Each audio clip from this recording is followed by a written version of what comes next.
at Magic Games. Hello. Welcome to Void Jumpers on Wednesday, my favorite Wednesday of the week. What's up?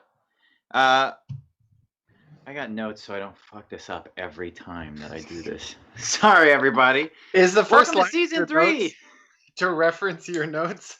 Yeah. Okay. Welcome. Let's get the whole crew in here. It's season 3. Thanks for coming and joining us, and thank you, everybody who's playing in this party, for being here for season 3. I'm excited to get back into it. I missed you all last week. Who did you miss most? I missed. Wait, before you answer, It's me. I wanted to do this subtly. I will give you money. I guess that's not very subtle. Yeah, definitely miss Connor the most. Fuck yeah! Snacks! What are we doing when we play this game, guys? We're playing Monster of the Week. We're doing a tabletop RPG actual play. We always play Monster of the Week. It's a game written by Michael Sands, based on Power by the Apocalypse mechanics. I love it. It really lends itself to the kind of narrative and character-driven story games that we like to play, and we've been using it a lot. We make up a lot of our own rules, though, and customize it, and it's even got mechanics built in that let us do that. So go check out this book. Give it a whirl. We love to play it. We're starting a new season today, season 3. Last episode, we had a guest star, Matt Vansel, who came in and played Captain Matt Vansel, and it was a blast, and we tied up some loose ends, and we're going to get started with some new stuff. I just want to give a shout-out to our brand spanking new intro video made by Aaron Buman, and he also did the music featured in it. Very hot stuff. We love it. Let's see. There's one announcement. There was a reward for a name in the show. The winning name was going to be Air Dobbins, and it was going to be a planet name, but I felt like we weren't going to say a planet name very much. So we talked to the winner. Lisa, who was the winner? Wags. Wags, and we asked if we could give them more bang for their buck and make an NPC who may or may not be tied to the plot, and their name said much more often, Air Dobbins instead. So we're going to have a slight change, but it's all been arranged above board, I promise.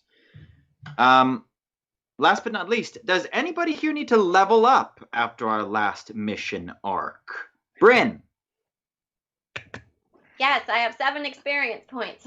Do you know what you're going? That is a lot, actually. I know. I failed a lot last time. You failed 7 rolls. Some of them were doozies. Do you know what you're going to do for your level up? Did you choose something? Yeah, I would love to choose a, I can choose a new hex, right? Yes. I want to choose sympathetic token. Okay. Just tell us briefly what that does, because I don't know what the hell that is.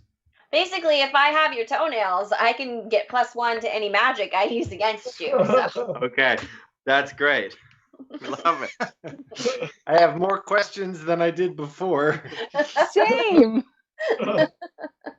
Okay, so you collect pieces and parts of people or creatures, and you can use them in your magics to get more powerful and more control over them? All right, Pretty very much. evil. Yep. Oh, so it's not just toenails? No, I picked toenails Okay. from the list, for whatever. Most They're the interesting. most potent focus. Right? Yeah. The hardest to get. Anybody It else is need to level up? sympathetic token. Token. Boo. I don't remember that kind of stuff. Say it again, Casey. I lost that. Sam did. He leveled up, but he's not with us right now. So Okay. Anybody else? I think I actually am 1 point away. So I suspect Same. that this mission I will be leveling up. Okay, perfect. All right, I'm going to do a brief previously on, and then we're going to drop right into this game. Yes. So, on our Season 2 finale, the party faced off against a corrupted parallel. Varric, the lifelong confidant to Bryn's mother. He'd taken over her family's palace and was working to drain all of the magic from her home planet. Ultimately, we found out he'd been possessed by the will of Half-Dad, Tag's mysterious and ferocious alter family. Luckily, our hero showed up to snuff him out. Bryn received her new summon, a giant fire serpent affectionately referred to as Sammy Serpent. Captain Matt Vansel picked them up planetside just in time for Half-Dad and an extra-dimensional juggernaut ship to appear through a rift in space. Luckily, Captain Matt Vansel himself led the team to victory, destroying the enemy vessel. Each of our heroes was treated to a vision of multiple timelines and had the opportunity to ask alternate versions of Half-Dad a single question. Bryn was presented with a version of this entity that seemed to have been bleached of some of the malice that drips from their bodies. She was warned that Half-Dad would exploit her connection to Tag and try to coerce him to pursue his destiny by punishing her. Where are we now? We're on Haven. So, we're going to have a little bit of a time space here. And you're going to be on the ship for just a second, and then we're going to get into the business. But I think that you're going to have just a moment for us to wrap up some of the loose ends that we're dealing with the spaceship that came out of space to fuck with you guys, and Captain Matt Vansel and his role that he played in it. Unfortunately, you will have a far inferior Matt Vansel today, but I'll do my best. He approaches you, mopping his brow, and says, I don't think it'd be smart for us to ignore the fact that an interdimensional being just made an attempt on our lives and in all likelihood is holding a grudge against us for destroying their ship. So, my bad, I guess. Why did they want you? I think I'll be as transparent as I can. A lot of my answer is just going to be I don't know. This is my first contact with this entity was after I have already met all of you guys. I don't know the connection. Not to be simplifying it too much, but I think they want me to destroy the world. Which one? Which world? My question exactly. Yeah, all of them, I think. All of them? Yes. Even theirs? I think their world sustains itself on the energy of destroyed universes. Some of their weapons and shields were absorbing our lasers. Yeah, it sounds really bad when I say it like that. I bet that they will have a weakness that we can exploit, and that's what keeps me from going absolutely batshit insane. All right. Well, we need to keep on our mission. But while you are doing the hard work with the boots on the ground, I'll do my best to reach out to certain parties. The professor! To see about installing a shipboard void relay or anything that might I aid us hastily against click these. and unclick the. I What just did we have a call little- that thing? The excommunicator. Yeah, the excommunicator. Oh, that's good. Yeah, he says I'll do what I can to find out anything more about them or a way to fight against extra-dimensional beings. Anything that'll get us either a way to escape or something that can do some damage. Their connection to the rift, their inability to separate themselves from it was the weakness we exploited this time. But if they can do something to protect it, we'll need to be able to think outside that box, and I'll see what I can do. What about just, I'm spitballing here, but like small knives? Oh, yeah. He pulls out a small piece of paper and he makes a note. Small knives from the trader aboard our vessel, definitely giving us real information to defeat these enemies. Cool. Cool. I note your tone. Just because I'm on a roll, I'm kind of in a good brain space. I just want to throw one more out there, which is the doors to the ship. We should set it up so that when they open, it's connected to a string that, well, two things. First of all, when they open the door, they walk into a bunch of saran wrap that has some like gooey substance on them. And they got to be like, get the saran wrap off their face. And then they keep stepping forward. It pulls a string, which is connected to a fan. It turns on the fan, and in front of the fan are a bunch of feathers. And it blows them all. And then because they have the sticky stuff, then they got feathers everywhere. So then we'll know a couple things. We'll know who they are, because they'll be the ones with feathers if we're being boarded. And then they'll, you can't fight as good when you're covered in feathers. Okay. Yeah, I've A noted lot down. of really powerful birds disagree with you on that. Any other questions for Matt Vansel? How's Claire? She's good. She was, I didn't realize this, trying to get into the bridge to use the lasers while we were in the midst of the fight, but she did not have her pass card, so she was unable to aid us. She's in her room right now, in the middle deck. I think that she's just doing her studies. She's actually studying the Spriggan language. Puck, she's been inspired by you. Oh, learning is fun for everyone. It is. I'm glad she's taken a positive interest in gaining more knowledge about the universe. Look, your language has been cropping up a lot according to the logs that I've been going over from your planet missions. And it seemed like it was tied into whatever language those others who attacked us were speaking too. So if we can get a little linguist on the ship, I don't think it'll do us any harm. Yes, in another 50 or 60 years, she might be fluent. I wasn't aware of how difficult that language is, so that's great. Well, you know, it's easier to speak than write because, well, you know, the glyphs change. What a complex dialect. I will let her know. It's fun. It drives some people crazy. Yeah, I can imagine. Literally, they lose their minds. Seems like we have the task of, you know, no one wants to discourage her from her studies, but her going insane at a young age would be a real loss. Well, Claire's very sharp. She's probably one of the ones who gains powers. Through the glyphs? Yes. Interesting. Yes, the human mind is soft. I have heard other species refer to it as such. Yes, but her mind seems very sharp. I believe if she is successful, she could be quite pleased with the results.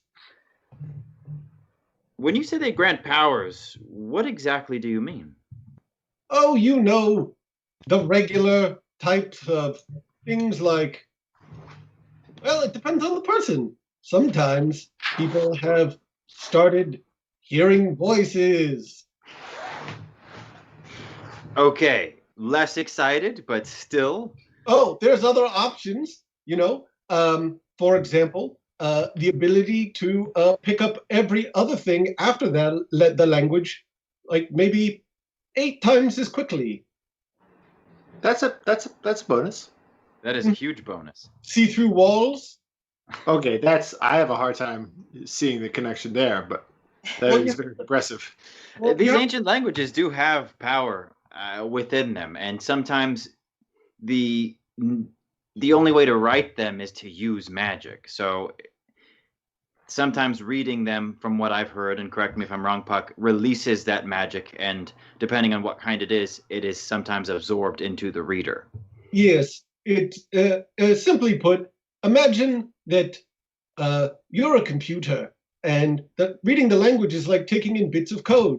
If you take in the right code in the right combination, you get a new program, like kangaroo legs, or you know, some other exciting. So, I remember Kangaroo Lands. That's a great game. yes, and others develop strange abilities that are difficult to describe. Like, yes. Okay. Any Like other just questions knowing for Matt when Vansel? someone's about to use your name or something like that, right? Yes, foresight seems a natural progression. The language is as old as the Tyne or the Spriggan or any of the other planets. Really, it's, you know, there's much argument that the language came before the Spriggans even arrived. That would make sense based on what some of that entity was saying, how they predated some of the other magics, and how Yes, the Spriggans evolved from them. yes. It's almost as if their DNA and their language are the same thing. That's wild. Yeah. That's cool. Yeah, they weren't very nice though. No, they were not. They were assholes. Which seems odd to me that you'd have that much time to develop a more agreeable personality. Some people don't do well with time. Yeah, it's unfortunate if they put all that energy into developing the ego, which is an inferior part of the psyche, in my opinion. Were you, Puck, always like this, the way that you are? Or did you go through different kind of developmental phases as a young Spriggan? Oh, me? No. I am quite different than the other Spriggans, I suppose, in a way. Um, uh, Once you meet them, you'll probably discover that most of them are of a different temperament. Oh, okay. Oh, like what? Oh, so the Tyne are, let's see, mischievous, perhaps we might say that, and the crab ship uh, gentlefolk seem to be ailing from perhaps avarice or wanton destruction, and I would say the Spriggan are usually defined by, I don't know, how would you say, complete apathy about all existence. Oh, That doesn't seem like you at all. Yeah, I'm starting to think that perhaps after me and Sam got bonded, that it's had a strange effect on me. Oh. Yeah, I have a feeling that perhaps Sam got the short end of the stick, but you know, uh, as Sam would say, you never look a gift horse in the mouth. I don't really know what that means, but he feels strongly about it. Well, if you put something too close to a horse's mouth, they're going to bite it. That's just common sense. Ooh, sounds exciting. Captain, you said something earlier about our mission. Do we have new orders? Yes. While you were on the Fire Planet, I was contacted by Miss Kale, and she would actually like Rex to check in with her. I will allow the correct chain of command to relay the new orders. All right. Why don't we all just get some rest? I feel like garbage. You look like it too, Captain. And then I wonder internally if we are good enough friends by this point that he will see that as a joke or if he'll be offended. He just goes like this.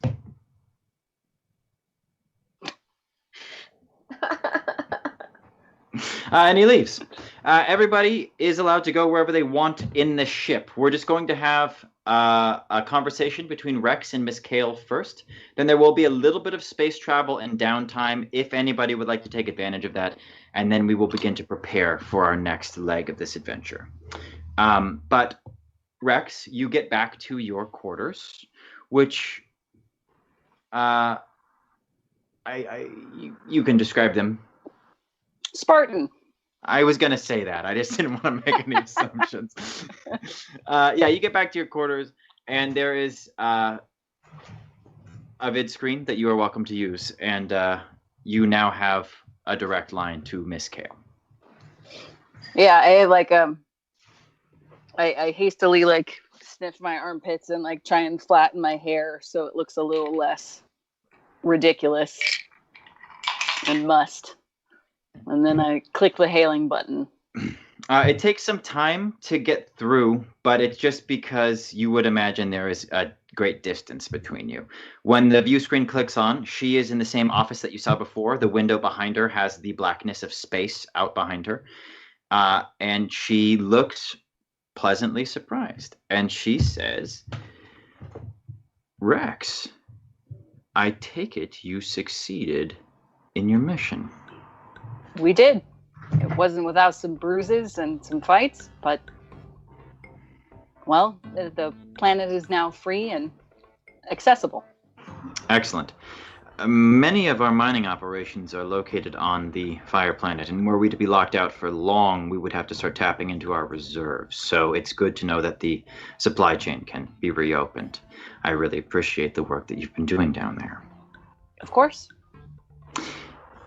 Speaking of good work, I need you to look into something for me. Mm-hmm. There is a special research laboratory on the Water Planet.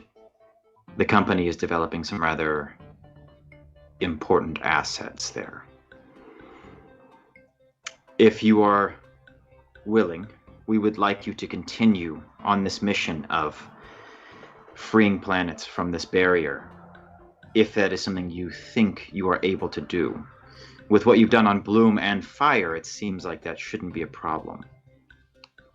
Well, I would just like to clarify that I alone would not have been able to do any of that. It was only, well, really through the power of our summoner, but the rest of the team that we were able to make those changes on those planets. Sure, I understand. A good leader knows how to choose their team. Hey! #tip, please remember to spend a bit of time healing in your downtime, and also I would like to note that Claire is 6. She probably just finished learning how to read common. Very Thanks, good. Mark. Thank Thank very you, Mark. Thank you very much. Children learn Excellent languages reminder. much quicker. Merck's got a new short story, maybe 2 new short stories up on the Discord that everybody should go check out. Just a quick shout out to Merck. They're dope. Miss Kale says, yes. I wouldn't presume that you would want to operate alone or to change out a crew who is working so effectively. So I would encourage you to continue. How is this summoner? Smart, capable, kind. That tracks. Is there... Well, we understand that there is a phenomenon of a rift of some kind that has been opened on both of the planets that have been enclosed in these barriers, and that closing them is crucial to freeing the planets. The summoner is able to close these rifts? She has been so far. What happens when she does?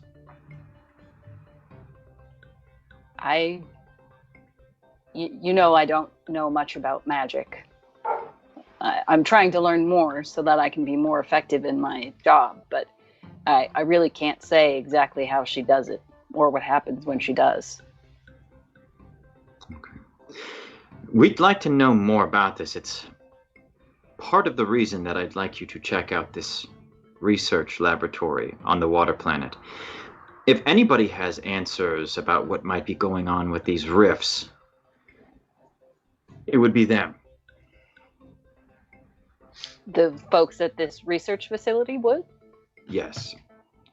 It's not their principal avenue of study, but phenomena like this is being researched at the facility on the Water Planet. Now, I'm sorry, ma'am, but you said it was secret. Is it unknown to the people who live on the Water Planet that facility is there? There is a very small population that lives on the Water Planet. Most of them are company assets. There is no indigenous human life on the Water Planet. It is a little known thing. There is no land on the planet, and it makes it very difficult for humans to sustain themselves there. Most of our operations are modular. Many don't last long, and we've been unable to get a commanding presence on the planet ourselves. There are creatures that live on the water planet, but none that we have any vested interest in beyond potential assets. Understood. Rex, in regards to your promotion, we've reviewed the footage that is available to us, and it would seem that some of the finer points of your explanations don't quite line up. In what way? Your reasoning for how and why you handled the situation with the professor and his escape, some of your comments on the Bloom planet and later on the fire. We haven't been able to go through everything, but despite this, and perhaps against my better judgment, I recognize a powerful ally in you, Rex. If anything, you remind me of myself when I was younger. I am willing to believe your transgressions were a rather inventive plot to smoke out the resistance. Yes? Well, of course. And, you know, it helps for people to be able to relate to you if they think you share the same views that you do. I agree. That they do. Excuse me, I'm sorry. You're in a transitional period, Rex. I have a lot of faith in you, but I realize that your path is not set. There's still time for you to find out what it is you actually want out of this organization, and while you're willing to play ball and learn what it is you need to learn to make up your mind, I'm willing to trust you. But if you cross me, Rex, if you do anything to betray me, my confidence, or this company, I will have you killed. And it will happen when you are least expecting it. And I won't draw it out, and I won't make an example of you. I won't waste the time, Rex. You are potential and only that. If you cannot be realized, I have no time for you. Do you understand? Of course. As for Shavana, I feel she is a lost cause. So you will be escorting her to the water planet to turn her over to Air Dobbins for processing. This is a standard sweep and secure operation, Rex. Your specialty. Your primary objective is protecting company property. Are we clear? Crystal. Excellent. I'll be expecting a full report. Kale, out. And the bid screen winks away. And I shake and go sit down in my bunk and just try and process everything that's just happened. Okay. As we've spoken before, it will take some time for you to get to the water planet. It's going to just be a couple days for you guys. It'll end up being about a month in real time. Your ship gets to the void relay no problem, and you enter faster than light travel and begin your journey towards the water planet. You will have a brief bit of downtime. You will be completely healed. All status effects will be removed. You will be fed, watered, and able to replenish whatever basic survival packs that Rex has given you in the past that seem to be very effective would be. So all of that is taken care of for once. Is there anything else that you would like to do? I've given you all a little bit of homework in which you will be preparing a special item and perhaps a scene before we go to the planet. That would happen after you arrive at the planet and enter into orbit around it. So if there's anything else you would like to do besides that in this downtime, hit me up. Nope. I don't want to monopolize the beginning of this session. Do it. Will there be a scene? I guess, I assume we are envisioning a scene where there will be the handoff of Shavana to Herr Dobbins, is my question. Yes, so Air Dobbins will be on the planet. So you are Right. going to be taking Shavana down in the Void Jumper with you, and then Great. getting her to Yes, the Fun. facility. Yes. my favorite person. Yes, and you can handle that however you want. Great. Did Shavana have a voice?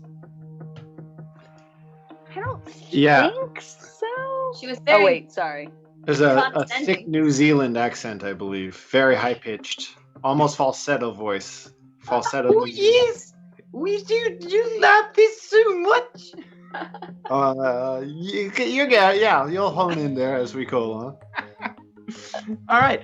If you guys aren't going to do any downtime stuff, we're going to arrive into orbit around the water planet. Wait. Oh, There's a I thought of pause. something. Yes. Puck would help Claire with her language learning. Sure. cool. Oh, I like that. yeah, let's do that. Would you like a scene? I mean, we don't need to. I made a note, so at the very least, this will progress Claire's NPC abilities. I imagine. Why don't you just describe to us what it's like? You got a couple days. Just give us the gist of what happens. Just narrate us a little prose here, and then we know what it looks like when you're helping her learn. Sure. I will narrate as Puck to make it easy.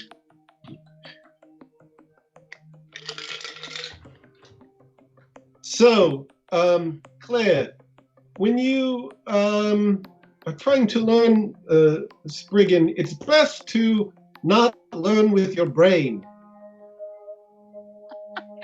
That makes it too confusing. No, that makes sense. Yes. In general, with this particular dialect, it's best to ignore every other human and how they tell you to learn it. I can do that. Yeah, your instincts will be invaluable, and you may find that when you first learn the language, other people don't understand what you're talking about because you've learned your own dialect. And it's not until after you've mastered it that all dialects become the same. Wow. Sometimes when I'm looking at the words, I get a feeling, and I almost feel like trying to define that feeling is me knowing what's being written. Yeah. It's very important to feel the dialect. So sometimes you'll have a sense of why does this word mean or this symbol mean 4 or 5 things? And it's because instead of thinking of it as a single color, each one of these words is more like a rainbow. Whoa. That's so cool. Yeah. Lesson 1. That was so great. I'm so glad we got that. Okay. Yes, thank you for that, Puck. That was wonderful. Cheers. The ship enters into orbit. The planet that you see before you is just a floating orb of sapphire. It is flawless, save the slight accumulation of clouds at its poles. You can see from here that there is no land on the planet. None at all. The sensors, the captain tells you, over the loudspeakers, are picking up the same kind of barrier that you have experienced before on the Bloom and Fire planet. Their communications cannot pierce through, and he is confident that none of their craft, save the Void Jumper, will be able to get you to the planet. So you will be dropping. This is where we're going to get into your homework. So for all of you watching, I've asked very briefly, I've not asked to know what it is in advance, for each of the party members to prepare one thing that they want to bring down with them onto the water planet to aid them in their journey. So does anybody have a strong desire to start, or should we just go in a circle? Circle it. Yeah. Okay. Tag, we're going to start with you. Okie doke. What do you want? I'd like to knock on the door of the armory. I believe Rex will be waiting for you inside. Hey. Hi. Hi. Sorry. Are you busy? Am I interrupting? No. Okay. How'd your talk go with Kale? fine. Cool. Congratulations, by the way, on the promotion. I don't know if I said that before. That's cool. Thanks. I get the feeling you'd rather not be having this conversation. I know that your responsibility is to keep us safe, and I know that I am inherently threatening that because of the stuff that happened before. I'm sorry. I want. Air. Air is good. Like Air Dobbins air? No, I like imagine like breathing bring air. air with you down to this Breathing. planet. I do really thank you, by the way, not only for these donations, but for like, I just love that our like loving chat is just like trying to help keep us from killing ourselves. Just be like, these fucking idiots won't heal. I have to just, like, guys, heal. Like, Thanks, Rob. you're going to a water planet. Yeah. Yeah. Anyway, so I'm sorry. I get it. I get it. And you know, I'd like to say that I'm trying to keep us safe too, but I know that that's maybe just lip service because clearly. Anyway, I click on my excommunicator real quick and I say, I know what it's like to feel like you're being controlled. Click. does that turn on or off? Click!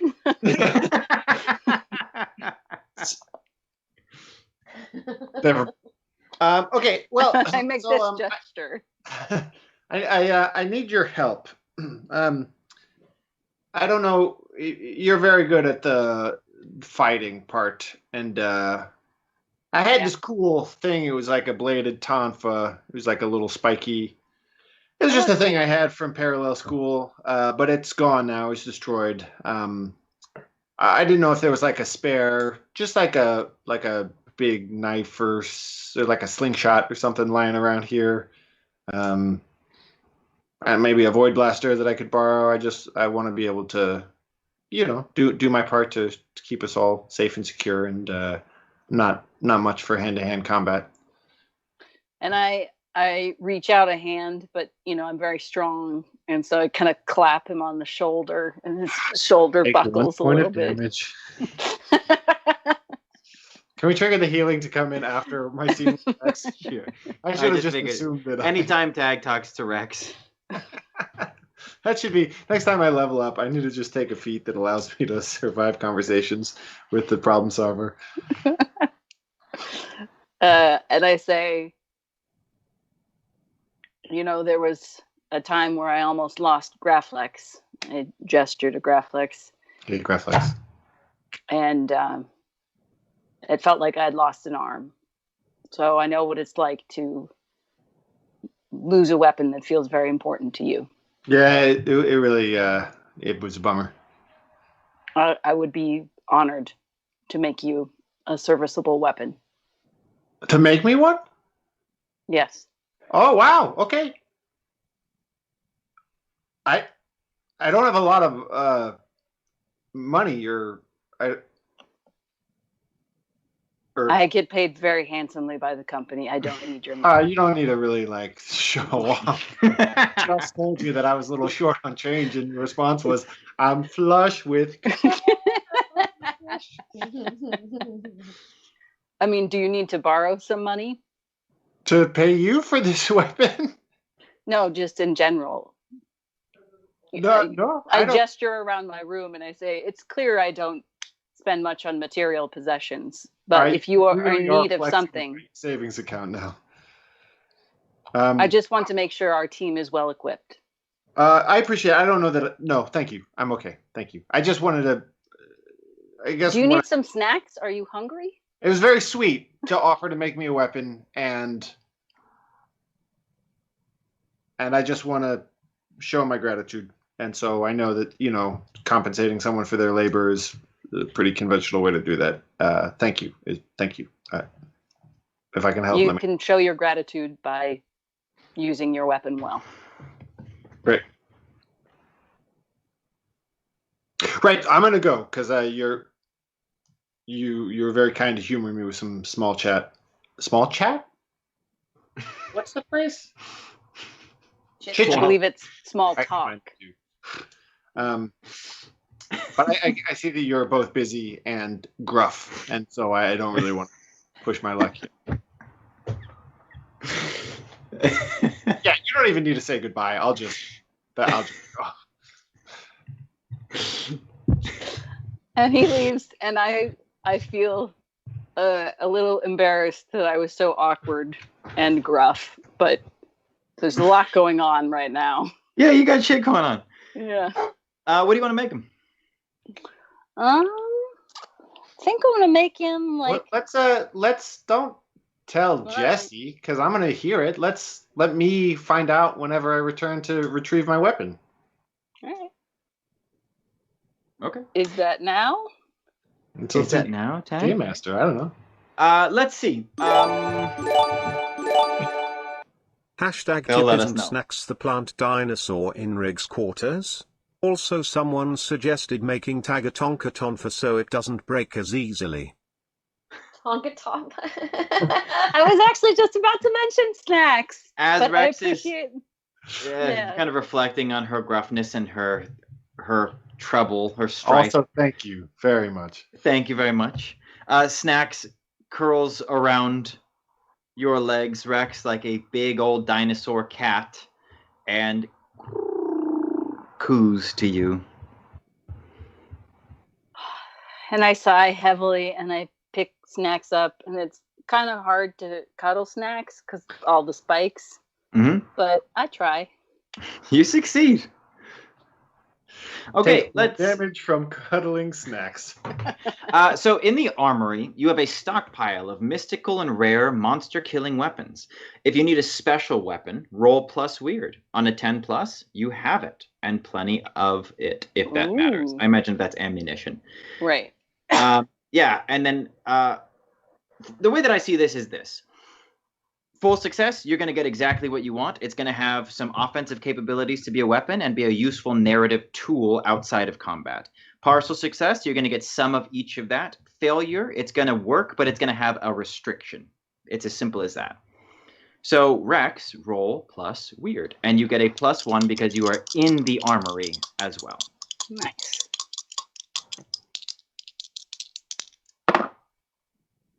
That is an 8. Okay. So you spend a good deal of time making this weapon, and you take it to Tag and knock on his door, and I will allow you to do it from there, and I will give you the stats on it when appropriate. Hey. Hi. Hi. I've finished your weapon. How are you? Oh, you're right. No, straight to business. That's my bad. Holy cow. What is that? That's incredible.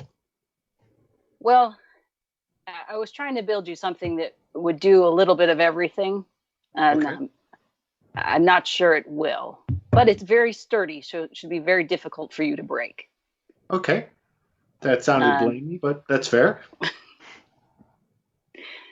So I point to one end and I say, like, you can kind of shoot, like a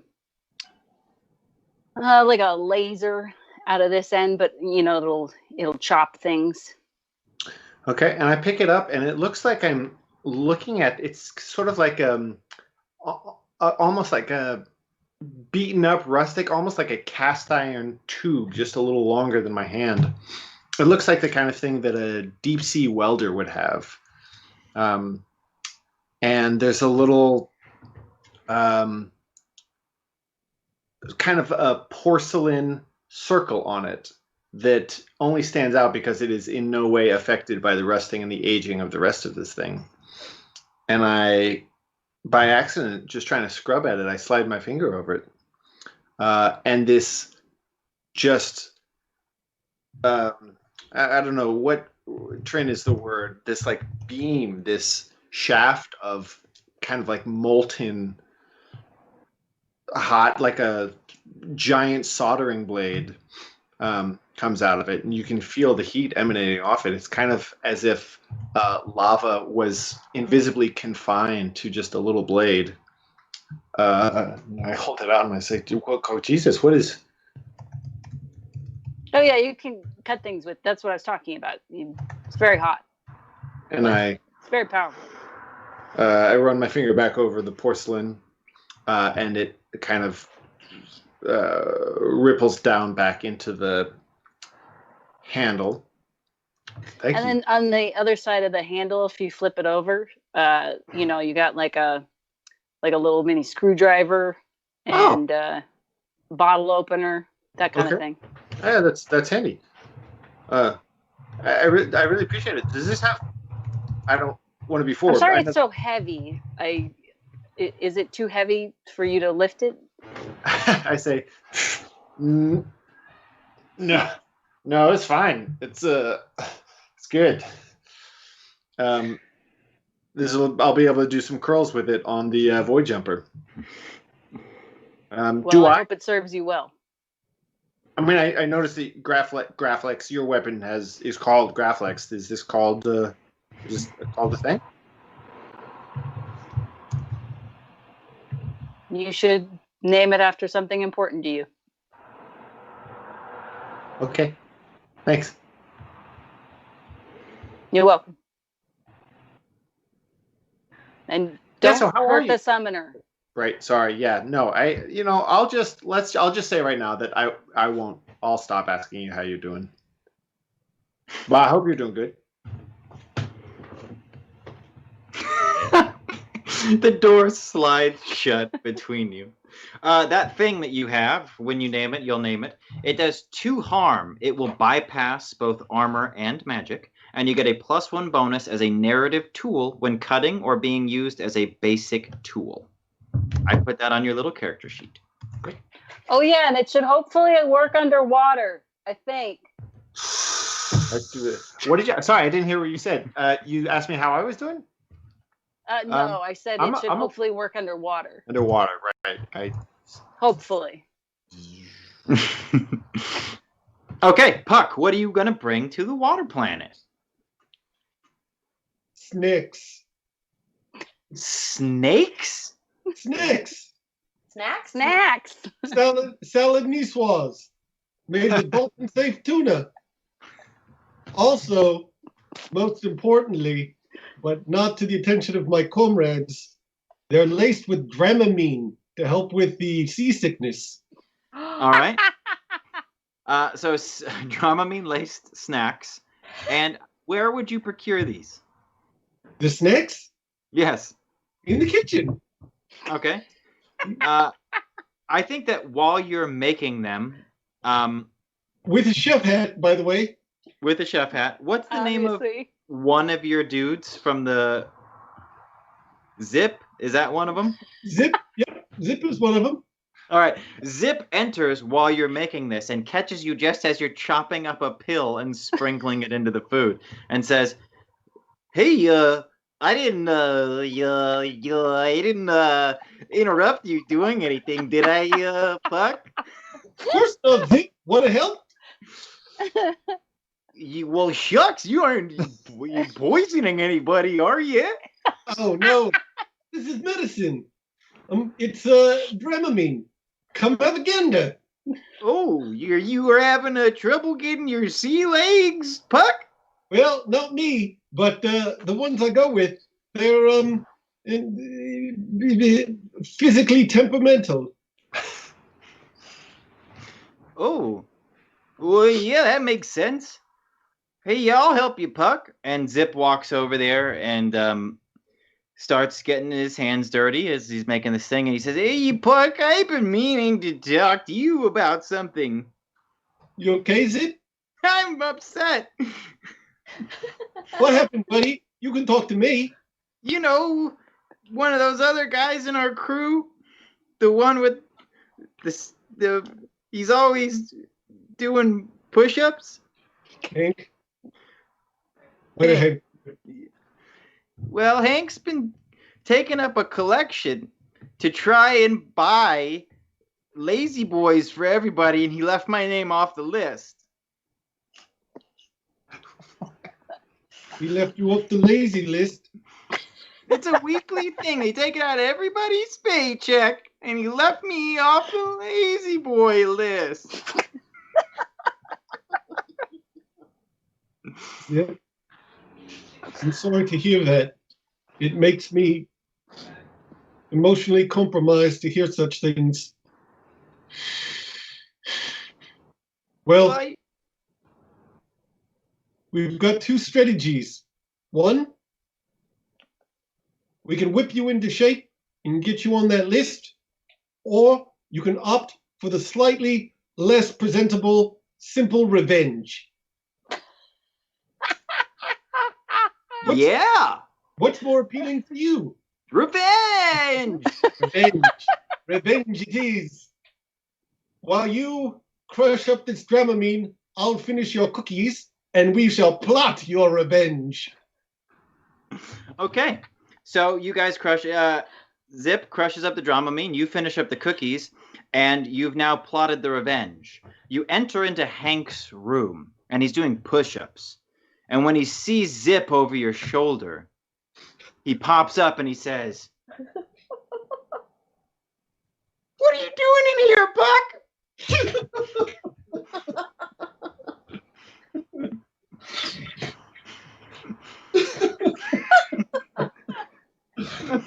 His chest is just fucking swollen. He just looks jacked from doing so many push-ups. Oh, Hank, your chest is enormous right now. I'm very impressed. Thanks! Yeah, Did like 40 push-ups.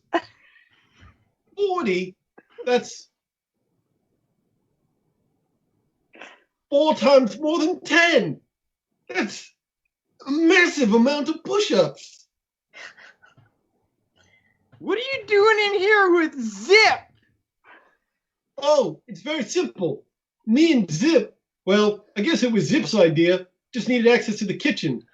Well, Zip feels real bad that he missed your birthday, so he made you a special treat. What is it? Hey, Zip, why don't you go ahead and light up the candle on that cupcake? There's Happy birthday to you. Oh shit! I can't believe you guys remember it. Happy birthday to you. And in the middle of the song, Hank goes over and blows out the candle and just smashes the cupcake into his mouth and eats it in one bite. And Happy says, birthday, dear Hank. Well, Zip. yeah, it works. He's kind of thanks you again a couple times and dismisses you. What exactly happens to Hank later that night? Yes. Hank is going to have some strange sensations in his stomach. In fact, for the next 48 hours, his stomach will be an aquarium. So 2 days go by. And on the second day, a notice is posted on the crew board that says, "Please do not flush fish down the toilet." And then the day after that, you see Hank for the first time, and there's another notice on the board, and it says Lazy Boy List. It's been printed out as though from a Kinko's, and at the bottom, scribbled on in red pen, Zip's name has been added. Justice. Okay, Rex, what are you bringing? Okay, so you get your Dramamine infused snacks. They're gonna just give you a +1 to any roll that involves seasickness, balance, etc. Life at sea, needing to keep your body in check while being at sea. And I make sure and tell them all that I secretly put Dramamine in the food. I respect that. Rex, what are you bringing with you to the water planet? So I think in particular, after having that conversation with Miss Kale, Rex is feeling the need to try and unburden herself of some guilt and work through some things. And so I have spent the last few hours examining the rafts they wanted us to take and then rejecting them as inadequate to the task and shoddily made company crap. Mm-hmm. And have reworked my idea of childhood shimmer skimmers into something that works on water. Cool. There is a mechanic for this, and you will be using the workshop, so you get a +1 as well. Much like the weapon you made for tag, the result you get will tell us how cool the things are you made. You'll be rolling plus sharp for this one. All right.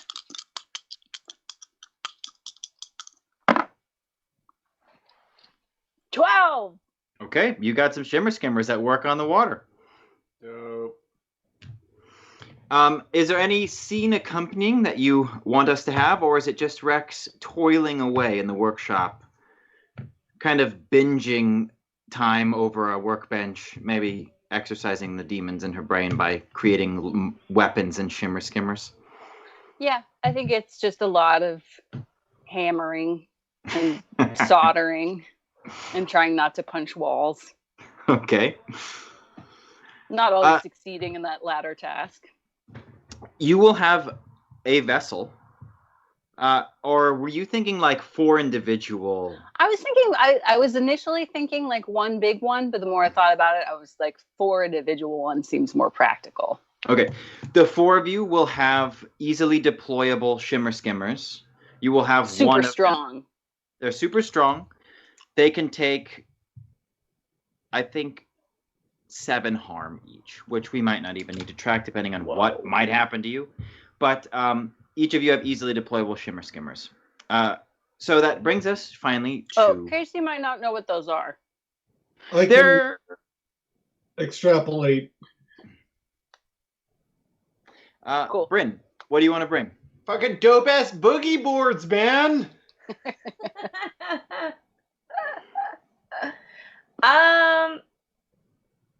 Can I do a scene before I pick what I'm going to do? Please do. Okay, I think I'm sitting in my quarters, sitting on my bed, staring at my mom's summoner robes. And I'm just like, do I put them on? Do I not put them on? Do I put them on? And I'm having this major dilemma. And I'm just like, fuck it, I'm going to put them on. So I get up and I put them on. And they feel really great and also very weird at the same time because I've only ever seen her wear them. And as I'm sitting there looking at myself in the mirror with these robes on, I hear what sounds like a child crying outside my door.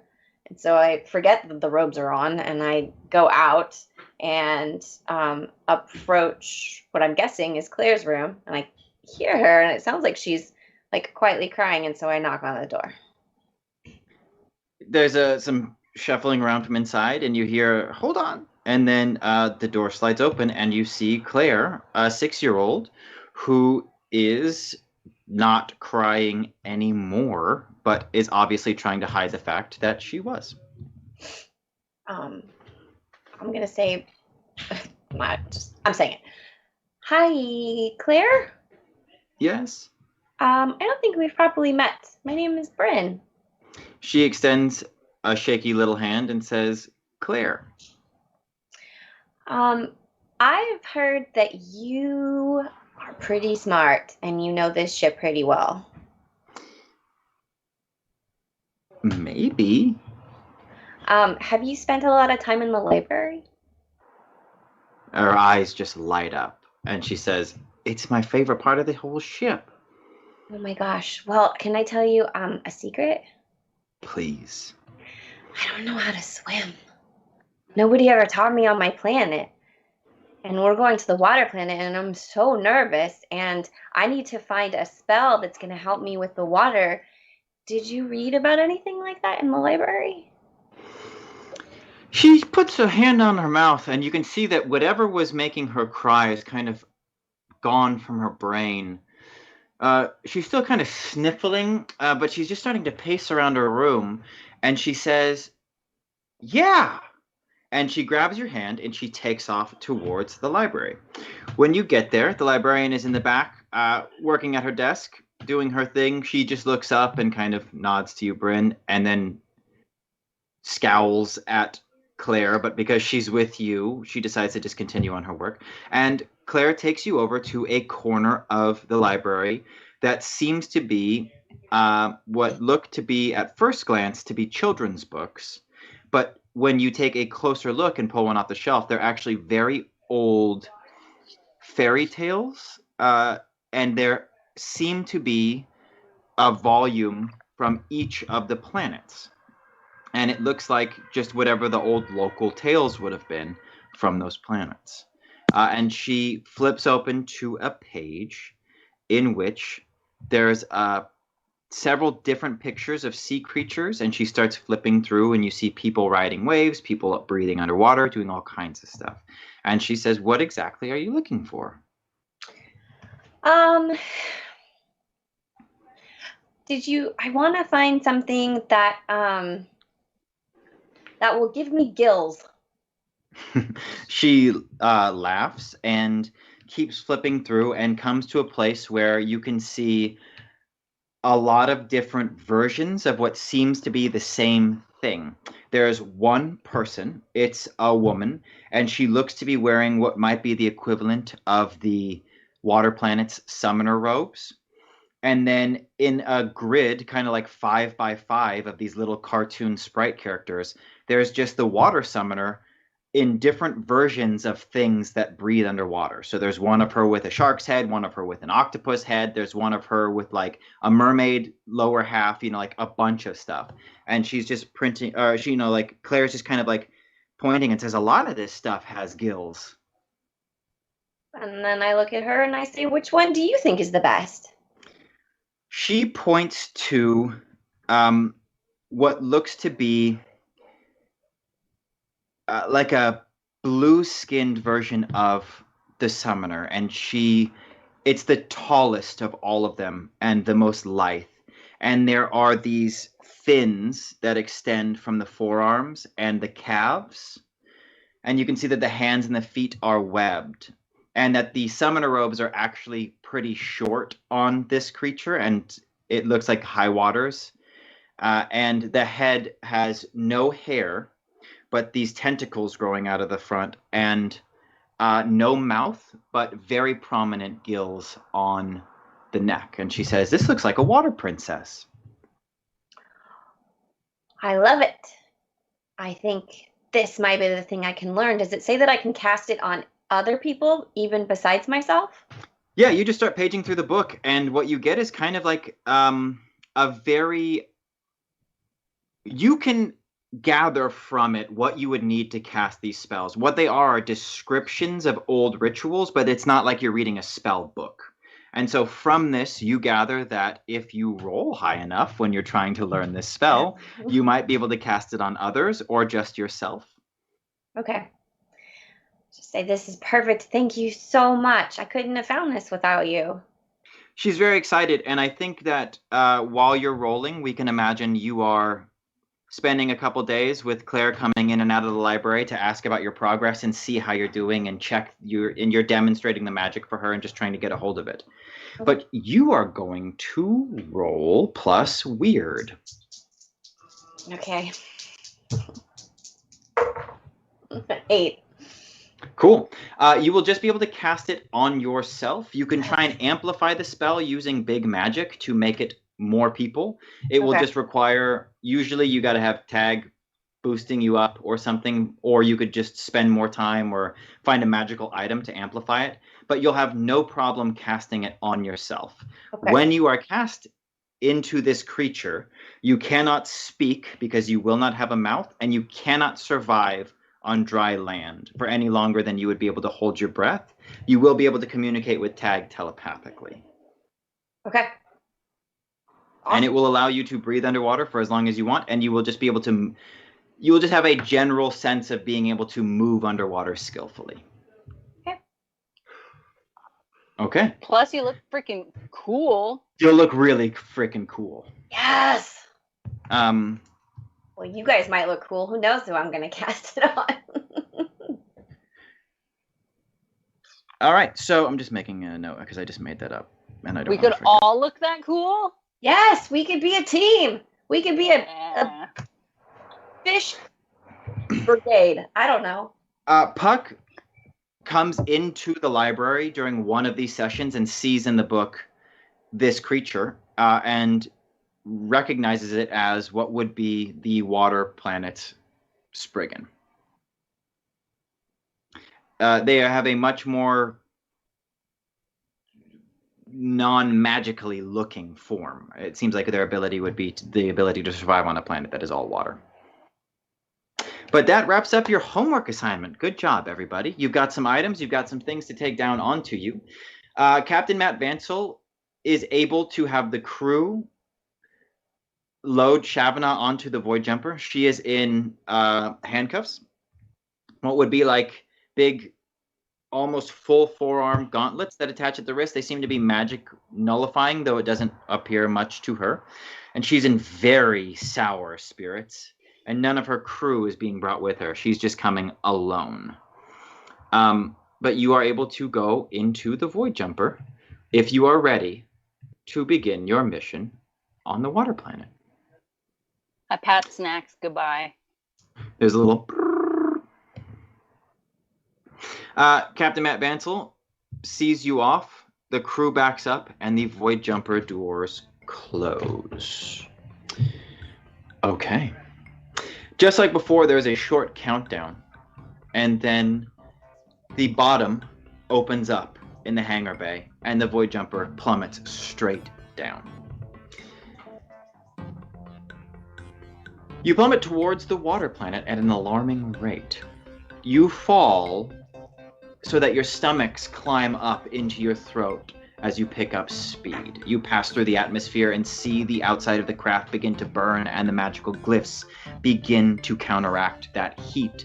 And then you pierce through the barrier and everybody who can use magic feels a great big tickle in their hearts. You keep falling, and as the G's pick up and you start to feel as if you are about to black out, Tag will roll his premonition roll. This is a roll that happens at the beginning of a mystery in which Tag will receive a premonition. Rolled an 8. An 8. Talk to me about what an 8 does. Let me tell you exactly. On a 7 to 9, you get clouded images of something bad that is yet to happen. Okay. You enter into a trance-like state and you begin to experience a vision. The vision is of you being in a dark room that is much bigger than you can tell the dimensions of. And you start to see people walk out to greet you. They have smiles on their faces. Very big smiles. Smiles that are so big it feels like their cheeks might split down the side. And they're all people that you know. You see Rex. You see Bryn, you see Puck, you even see Sam. You see Captain Matt Vansel and Claire, and they all come out smiling, but there's something about their eyes that isn't quite right. And as they shake your hands and say, hello, welcome, they feel cold and clammy.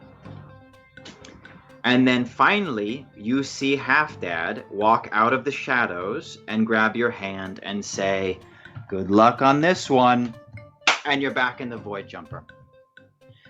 It plunges into the sea. You hold your breath, expecting some kind of water landing mechanisms to kick in at any second. But nothing happens. You sink further and further down. The small viewports sparkle with aqua-filtered sunlight, but even that light is fleeting as you sink deeper. Before long, the light is completely gone. All is dark outside your craft, but you can feel that you are sinking deeper. What do you do? We've landed. So Your Void Jumper has just plunged into water. Okay. And it's still going. And it's still going. Is it supposed to do this? I rush over to the console and just start looking around. I open the Void Jumper glove box, see if there's a manual for like little inflatable puffs to, pop out around. There is a manual. It seems to be a notebook where somebody's written working Void Jumper manual, updated last, and there's a date. And it's just a bunch of pieces of paper that have been crossed out. New stuff has been taped in, but you're able to flip back to water landing.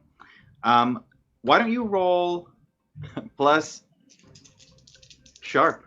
Damn. 8. Okay. It says water landing gear experimental, manual release required. And then there's a diagram that shows you exactly where the water landing lever would be. It's just a blue handle in a glass case. I'm going to break the glass case and pull down on the blue handle. Okay. You feel the craft shudder and come to a halt, so much so that everybody is yanked around in their harness. Tag, who must have undid his to go over to this, gets thrown to the ground. But the craft stops and starts to float back towards the surface. And then very slowly, it turns upside down as you realize that the floaties must be on the bottom. And you are now all floating upside down towards the surface. I'm going to just make a quick note in the margins of the manual. Just noting the design flaw. Okay. You're able to do so, and you return the manual to the glove box. You do see the light begin to come back through the windows, and you are now close to the surface, but you can tell that the bottom end of the craft is above the water, and all of you hanging upside down with Tag kind of standing on the ceiling looking up as the rest of you are buckled into your harnesses upside down, are underneath. This is terrifying. I don't ever want to go through this again. Next time we should read the manual before we depart. Yeah, no, he's Puck's got a good point there. And thank you, Tag. You saved everyone on the ship from a crushing death at the bottom of the ocean.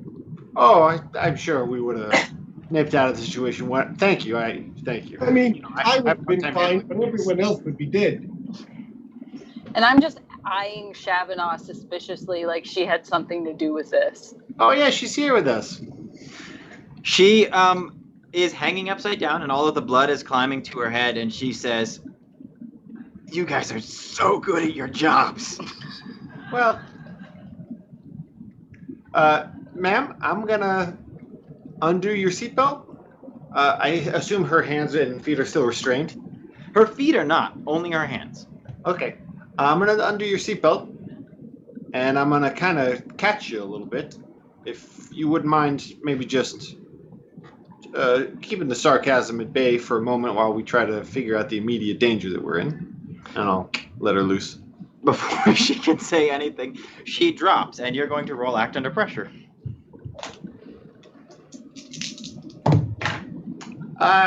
7. Yeah, you catch her, and both of you fall to the ground. And she is now laying on top of you.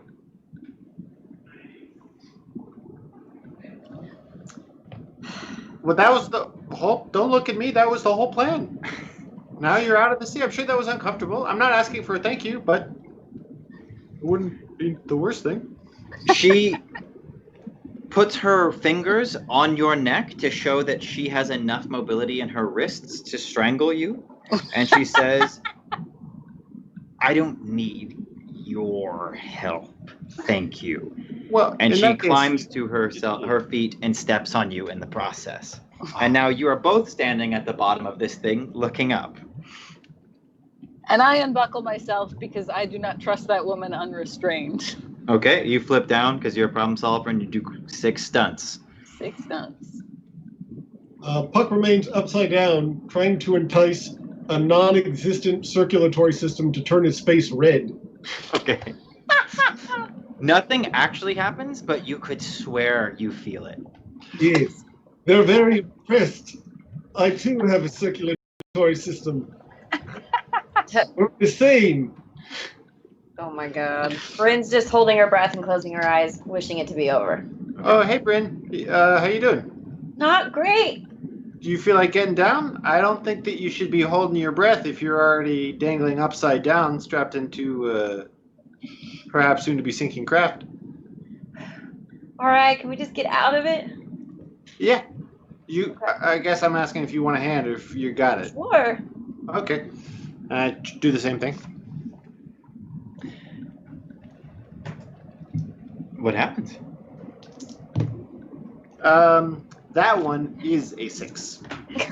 Which means that I have just leveled up by presumably having, well, I won't take the narrative. My eyes were closed this whole time, so I'm just not looking. Okay. Are you taking the thing we talked about you taking for your level up? I will be, yeah. I wasn't going to... I think this Jump into might that be right a good now. opportunity to use it. In Monster Okay. of the Week, when you level up the moment it happens, and anything you gain is available to you immediately. Because of the nature of your new gift, why don't you tell us what you do?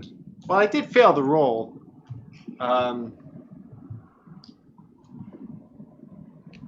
Okay, so I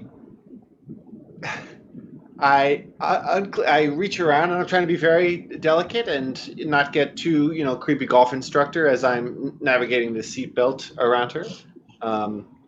And I have one hand on her shoulders and I use the other to click the thing. But as the seatbelt retracts, it catches my wrist into it, and she just topples right down, nearly landing right on top of me. And I scramble. I'm so embarrassed, and I say, "Oh my God, Bryn, I'm so sorry." And I help her up, and I stand her up, and I straighten her robes again, and I put her staff back in the right place. And I look around, and I see that everyone else in the craft is looking at me with wide eyes. And then I realize that as I've been straightening her clothes, putting her staff back, I haven't actually been touching her. Because I've just leveled up and taken telekinesis as my move. Ooh. Oh, Bryn's seatbelt broke.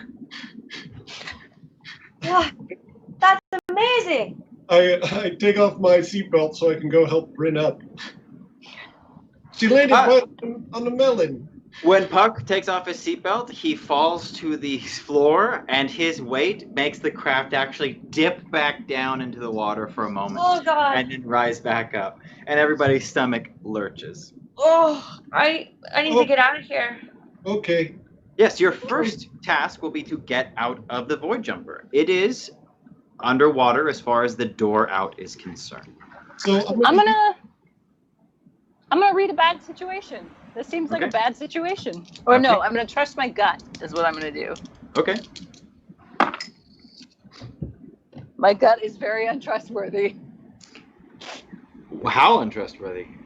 A failure level untrustworthy. What does it say when you fail? Trust your gut? Oh, I don't know. I think you just find something out. Yeah, you know that you need to open the door in order to get out. Sure. And you So are I still know confident that. that is what you need to do. Great. If Rex does make a move for the door, Puck is going to stop her because he also has a suggestion that doesn't result in the ship sinking and anybody drowning. Let's hear it. I would like to hamster ball the entire ship over. If Mike can make it go down, I can start to rock the ship and use my weight in like a big hamster ball and hopefully flip it upright. Yeah, okay. I think that you'll just be able to do that because you're a giant rock golem. So with some time and being very careful, because you are very careful around your buddies, you are able to hamster ball, and you feel this craft pop up out of the water, kind of like a cork, and pop back down. And you're now sitting right side up. When you open the door to leave this time, you don't all drown, but you do see. I totally was just going to start opening doors too, having not even failed a roll, just used my Connor Marks human brain. I was like, yeah, what's the worst that could happen? I'm glad I have you guys here. Thank you all, in this case particularly, Casey. You see an infinite ocean that rolls away in every direction. Sunlight beats down on you, sparkling atop the water for as far as the eye can see. When Wow. Puck takes this in, he actually has a strange experience. You feel a bit of vertigo, Puck. You've got some dark memories that are fractured about how and when you and Sam combined.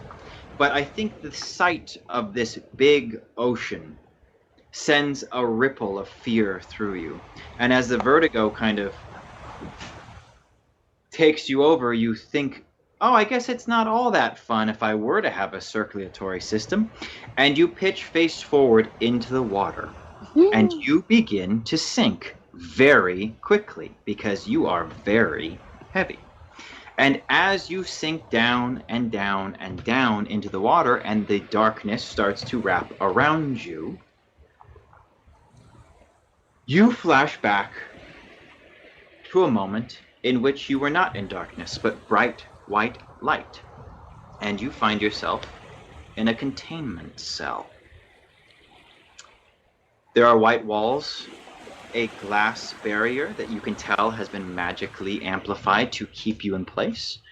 And on the other side of that glass barrier, you see a tall, pale human staring at you. He's holding a clipboard. What do you do? Well, this is an unexpected surprise. Yes, we're sorry. We had to put you under before we could move you into the facility. You were making quite a fuss. Yes, being held against my will goes against my principles of delight. I can understand that. How do you feel, monster? Well, I feel a bit reduced by your vernacular. Fair. What should I call you? Well, my name's Puck. He takes a note. Puck. Interesting. Is this from your language? Well, it's the easiest translation for humans. As the sedative or whatever strange magical thing they must have done to you to put you under starts to clear, you do have a memory of your planet, the Void Planet, being on the barren soil outside the city and eating. And then there was a jolt of pain. You woke up and you were in a transport of some kind, leaving the atmosphere of your planet for the first time. And then you are out again. And over the series of what seems to be days, if not weeks, you come in and out of consciousness inside of different transports, different cages, different shackles and leg irons. You're carried, led, and pushed through any number of anonymous metal hallways. And then for a very long stretch, there's nothing. And that's when you woke up here. And the human says, we're going to run some tests on you. I think it would be in your best interest if you just go along with it. Otherwise, we'll make it very painful. Do you understand this, Puck? I do not consent to these tests. In fact, I prefer if you let me go. I understand. I wish that I could. But unfortunately, the company is now making the decisions. You understand? I'm just doing what I'm being told. It's why I think you should be doing what you're being told as well, yes? Well, It would be easier for the both of us. But isn't that a bit of circular logic? See, if I have to do what you tell me, shouldn't you have to do what I tell you? So it's like, I'll agree if you let me go, that sort of thing? I don't like that at all, no. It really undermines my position. Okay. Well, I don't want you to feel bad. I think you're doing a really good job. Oh, thank you very much. We're going to put you under again, and when you wake up, your power will feel slightly reduced. Our first test will be to see how quickly you regenerate.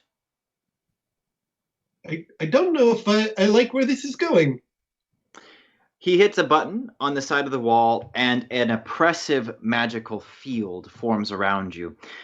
because you don't necessarily need to breathe in the same way that everybody else does, what you can feel is a disconnect from your mind and body. And the longer you are disconnected from that source of magical energy, which seems to power you from your chest, the darker your vision becomes. And when it completely blacks out, you open your eyes again, and you are now floating towards the surface, except you're Sam. And you just saw into Puck's memories. And you are floating back towards the surface. Everybody else, you've just seen Puck go face first. Is Puck bound to Sam during this flashback? Didn't he change personalities when bound? We don't know what the timeline is yet. But thank you for the donation. Thanks, Mark. It's Mark again. Yeah. What? Thank you, Mark. Too good to us. Indeed. The rest of you hardly have time to decide how you're going to get Puck out of the water when you see Sam's soggy body pop up face first, and he coughs a lot of seawater into Tag's lap.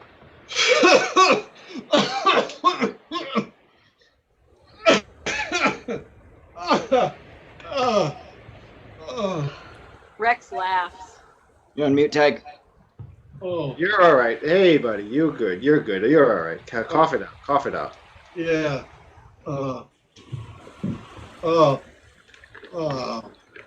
We haven't seen you in a while.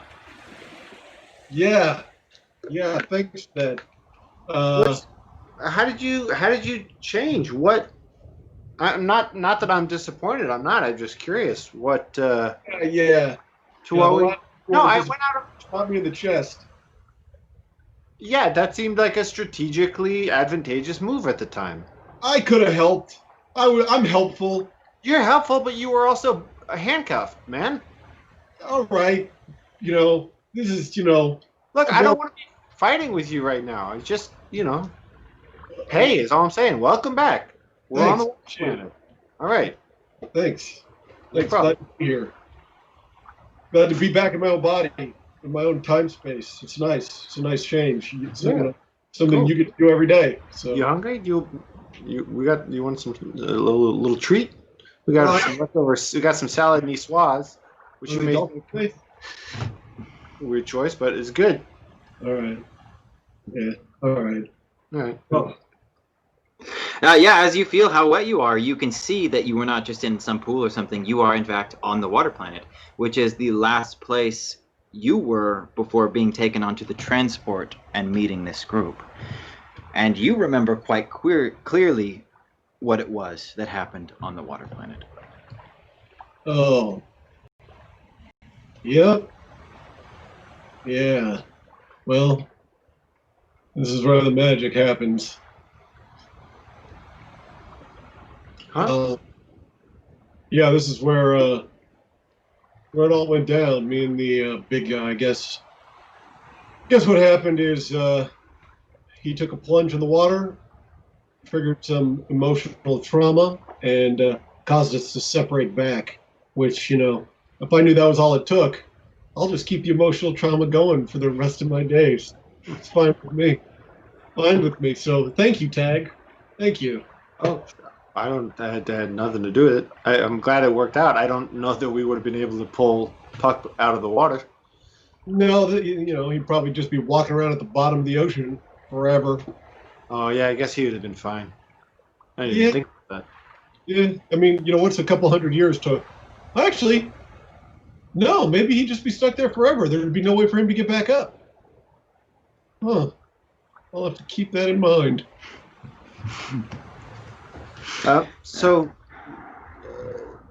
Rex, do you know how far off course we are? Rex, what you know about your mission is that you are trying to get to a research laboratory called Final Shore. Not ominous at all. You are going to be embarking on a perilous journey. All of the gear that you brought with you will aid you in this quest, but much like last time, we will need a navigator, a food, a water, and protection from the elements. As each of you roll, I've messed with this a little bit. Anybody who rolls a success will just get a +1 for the next roll forward. If you get a full success, you get a bank of +1 for yourself whenever you want it. And then every time somebody fails, bad stuff happens. It's pretty par for the course. Yep. So who would like to navigate? I think Sam might have a crack at navigation since he's been there before. Cool. How do you want to do it? That's a good question. So, there is a tide table based off the coral charting of the planet. There's a lot of indigenous life under the water that helps control where the currents and tides go. And it's basically like a liquid topography that you can use to figure out where you are on the planet.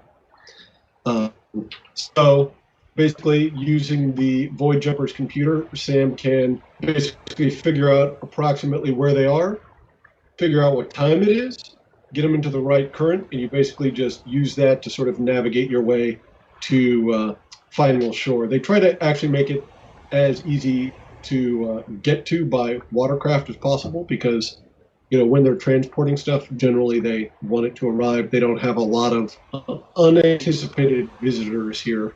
Sure. That all makes perfect sense to me. So you won't be rolling for the success of your ability to chart this course. You'll just be rolling to see how easily the journey will be. Okay. So you're going to roll plus sharp. 8. Okay, cool. So you are going to be able to get a course which is not going to be too far off of the quickest way there. You're actually going to grant the next person who rolls a +1 on however they want to proceed. But you are going to all unload your Shimmer Skimmers, the modified versions, from the Void Jumper and activate them so that they are hovering over the waves. The question is, with only 4 Shimmer Skimmers, who's bringing Shavana along? Well, I would say that if Rex built one of the Shimmer Skimmers to accommodate Puck, that Shimmer Skimmer might be a little more beefed up and capable of carrying 2 people. All right. So Rex Shavana is definitely riding one to with... accommodate Puck. Okay. So Shavana's riding with Sam. You all set off, and it is just as... Hang Casey on. was saying. I would like to take us back and say that if I built one that would accommodate Puck, I don't think Rex would be parted from Shavana. Yeah, makes sense. So Rex is riding the larger Shimmer Skimmer with Shavana. You all jump on these crafts, and they're actually pretty cool to ride. It's like jet skis that float above the water.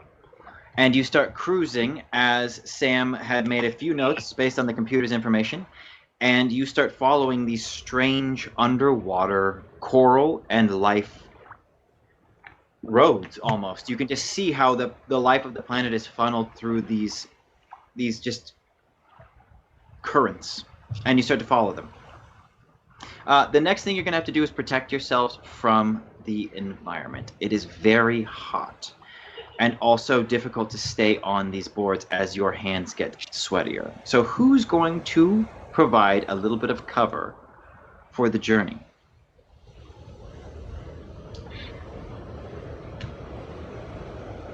I mean, I could probably use a spell to create a wave behind us that sort of like loops over and provides shade. Cool. Yeah. Cool and terrifying. I like it. Look, I'm adjusted to this. This is the coolest thing I have ever seen. You're actually going to get a +2 to this because you get a +1 from Sam's roll. Oh. But then also a +1 from the food, which is going to make you guys not get nauseous as you start riding this pipeline all the way to this place. So you're getting a +2, and you're going to be rolling plus weird. That's 4. I'm not gonna fail. I'd have to Nice. roll a 2. Very close. 9. Bryn does exactly what she says, and she finds that she's able to get in touch with the planet's water very easily. What does it feel like, Bryn? it feels like it feels like the best temperature that water can be, like that really perfect, like when it's really hot outside and you want to take a cold shower but you don't want it to be too cold. It's just that temperature that cools you off, but it feels like it's giving you life. Like it's just such a good feeling, and it's flows, and it I don't know, it's just incredible. Like feels, as I'm reaching out to it, it feels like the water is actually flowing through my veins. As she's starting to interact with the water and create this really crazy wave umbrella to protect you guys from the elements, none of you feel too woozy because you've had some of this Dramamine salad. But you also feel that the breeze almost picks up and follows along with you, and the rest of you start to feel very cool as well. Next, you're just going to need a little food and water. Who wants what? I'll do food. Okay, how are you going to do it? So as we're shimmer skimming across the water, you can see just this expansive, beautiful rainbow of coral underneath us.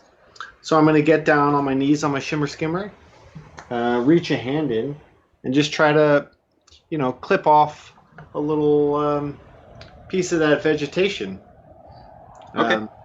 But it's partly rock and it's partly vegetative, and I don't think it's anything that we can fuck with as is.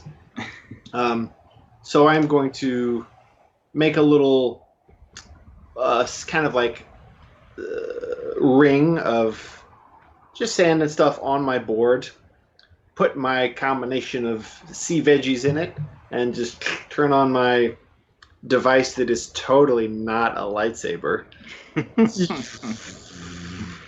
And just hover it over for a while. And I think it's so hot, so molten hot, that it just kind of dissolves all of this organic and just like even inedible matter into this sludgy kind of paste. And it doesn't look good, and it doesn't smell good, but I do think it has hopefully become edible.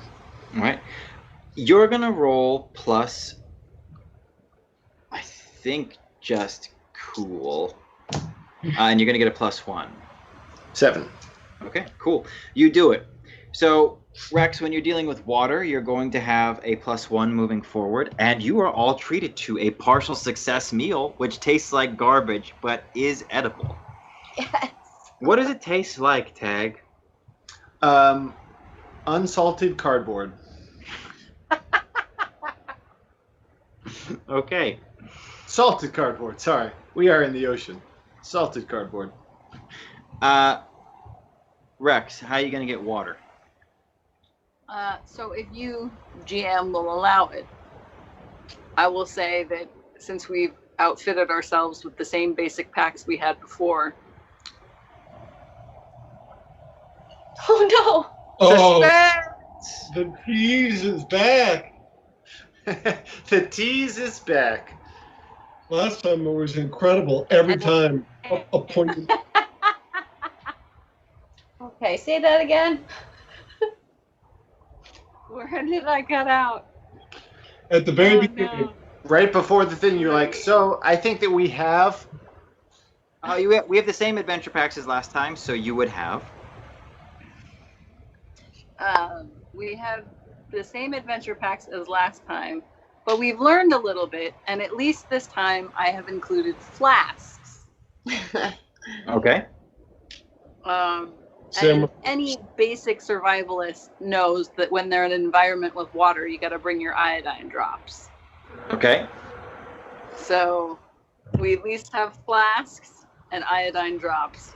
So as we're skimmering along, I'm just every once in a while leaning down and filling up these canteens, and then, dropping in the iodine to treat it.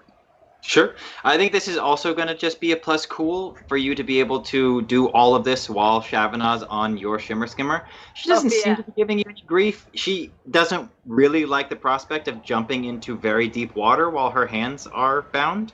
So she's not fucking with you too much, but you are going to need to balance a lot of different flasks and iodine and the like. Fair enough. So roll plus cool, and you get a +1.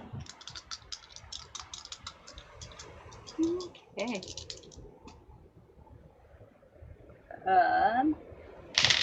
Ooh, that is a 12. Okay. Yes. So you're going to have a +1 moving forward on any roll you want to cash in for this session only, but you're able to juggle all of these things together. Girl. This is me juggling. We are, just correct my visual of how shimmer skimmers work. We're fucking surfing into this research facility, right? Yeah. That is- They're like kind of hovering, but they're like, dropping down into the water enough that you can like kick up waves, and like you've got this huge curl of water around you that Bryn's created that you're kind of like surfing back up onto. So rad. Yeah. We It's a look very heroic cool. entrance. Thank you for the wave, Bryn, and the shimmer skimmer Rex. Okay, so because you guys all did well, nobody's going to take any harm, and you're going to arrive at this place feeling pretty good. Ha! So, as you are traveling, I think it takes the better part of a day, and the sun begins to set, which is a blessing because it is very hot, even underneath this water umbrella that Bryn has created. It's just a beautiful sunset over this endless ocean. But in the distance, as it starts to be more of a reddish light, you see that the sun glints off a large metal structure rising out of the waves. It could be an offshore drilling site for its size, but something about the construction is too clean. As you near, you see that much of the siding is white plasteel, a material commonly used by the company in their mobile research facilities. There's a smell that comes to you as you approach. It is a putrid smell. And as you slow and Bryn releases the wave, you can see that there is quite a bit of flotsam ringed around this facility a ways out. You are now in the water. This is probably, a couple 100 feet tall. It is a gigantic facility, and you are down in the water below it. How would you like to proceed? Cautiously. One. Is there a welcoming party? Is there a front gate? No, there's nothing. The power does seem to be on in the facility. There's a few blinking lights on the outside that you can see quite clearly. But there does not seem to be anybody outside. When you say flotsam, that's like frothy water junk, right? Yeah. I've heard the word, but only in the context of the name Flotsam and Jetsam. As we drift in, I just want to take a peek and see if I see anything in that would give me any clues, any sign of, at worst, a body, but all down from that, like clothes or equipment or anything that shouldn't be floating in there that might give us a hint. Sure. You are going to roll Investigate a Mystery. Okay, it's a 4. Oh. Okay. As Tag directs his shimmer skimmer closer to the flotsam, you do see, Tag, that it is pink in nature, and as you approach, you start to see what looks like scraps of clothing, an oily substance near the top mixed with what could be blood. And as you are leaning over to get a better look, you'd catch out of the corner of your eye a fin that is descending into the water. And then another, and another. And as it seems to you, you've kind of detoured into the middle of what might be a pack of creatures that are also investigating all of this blood in the water. What would you like to do? Have they seen us? You don't know. Not with a 4. I'm going to just alert everyone else in our party to these things. I don't think I need to do it telepathically. They're underwater. Okay. I just don't want anyone jumping in for a swim. Sure. What do you say? Hey, everybody. Saw a fin. So, you know what they say, when there's a fin, it's attached to a creature that could be dangerous. That's not a saying. I've never heard that saying. All right, well, you can, kind of rim me about it later. Let's concentrate on the message behind the saying. All right. Do we Well, have the to go through creatures- then? As you are now starting to look, when he says that, you see that this ring of flotsam around this thing, as though it were the inverse of a moat, is many, many fins that you didn't catch at first because they seem to be cluttering with it, but as they breach, they are quite large. And you get the impression that there are many sharks that are now in your immediate vicinity. Vegetarian sharks? What do you think? I'm saying a 50-50 chance. We're all crossing our fingers. Let me dip my head under the water. Okay. Roll investigative mystery. What? I'm sorry. Let's just call it what it is. Read a bad situation. Look, those are both sharp, right? Oh,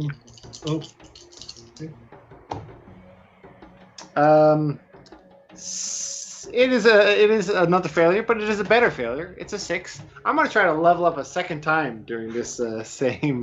Okay. Will Rex, Just where let are me- I'm you? on my skimmer. I just want to pop my head down, see what we're looking. Because it could be just like the guys from the kitchen playing a prank on us with little like fins strapped, like fin hats strapped to their heads. Oh my god, I see Tag and I'm like, what are you doing? Tag plunges his head into the water, which is bloody and gross. No. Rex, where are you? He alerts you. What is your first move? I think my first move is to have a weapon handy. Okay, you have one. Yeah. Where do you want to be? You're about 10 feet away from Tag right now. Everybody is. He's kind of drifted closer to this stuff, and you guys are a little ways back. You have a weapon in your hand. What would you like to do? She's frozen again. If I'm still with Okay. you guys. Yes. If I'm still with you. Oh no. No, we hear you. We hear you. We hear and see you. Okay. I think I will move in between Tag and the summoner. Okay. As you approach, you will need to roll act under pressure.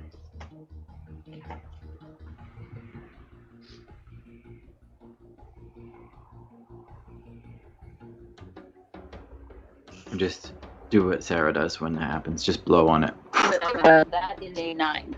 9? Okay. So here's 9. what happens. Tag, you stick your head underwater, and what you see is a lot of hammer-headed shadows that are starting to circle around your shimmer skimmer. And then you feel a jolt as you are catapulted into the water. Because what has just happened is, as Rex was preparing her weapon and focusing on Tag and the summoner and circling closer, Shavana kicked her in the back. But because you didn't roll a full failure, you are going to land safely on Tag's shimmer skimmer. But his failure is going to knock him into the water. Tag is now in the water with all of the sharks, and Shavana has started to drive away on the shimmer skimmer. Bryn, what do you do? I'm turning into my sea creature. Okay. Oh, dope.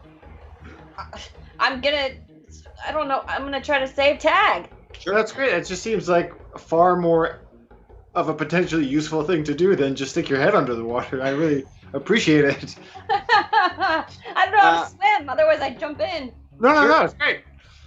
Bryn, you transform into this creature. I don't think it's the first time because you've been practicing. It's not going to require a roll because you did well to prepare. And you dive headfirst into the water and feel for the first time in your life no fear as you start to glide effortlessly through the water. And you can breathe. And the water that you're breathing tastes very coppery and disgusting. But it does fill your transformed lungs with what it needs to survive. And you are now diving down towards Tag. And you get to him rather quickly. But when you grab a hold of him, you can see a shark coming towards you, preparing to bite. Sam, what do you do? I'm gonna go after Shavana. Okay. on the You skimmer. take off. It's going to be a little bit of a race. You're just going to roll act under pressure to see how well you can catch up with her. I'm assuming that I did see that Bryn turned into a mermaid princess and went after Tag. Yeah? Yes. Okay. So that's why I feel comfortable going after this other loose end. That's an 8. Okay. You take off after her, and the two of you get neck and neck pretty quick. She's having trouble steering with her hands bound together, and she actually moves as though she's going to kick you. Okay. I try to yell at her over the side of the skimmers. You do realize there's nowhere you can go. The void jumper doesn't go back up to the ship. This is an endless ocean. Like, give it up, please.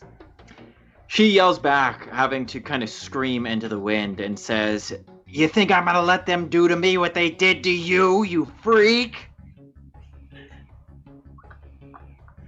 Okay. We tried diplomacy. The rest is on you. So I moved closer so she can try to kick me. Okay, sure. She is going to try and kick you. What do you want to do in response? When she does that, I'm just gonna try to grab her leg and just pull her into the water. Okay. Act under pressure. It's 9. Okay. You grab her leg and pull her into the water, but you lose your balance and go in right after her. And your two shimmer skimmers, luckily, putter out and are now hovering several yards away from you. But the two of you are starting to sink as you are fighting, and she is clawing at you desperately and trying to kick off of you to get back to the surface because she is having trouble swimming. Which brings us back to Rex. You've been kicked onto a shimmer skimmer and watched Sam chase after Shavana. Both.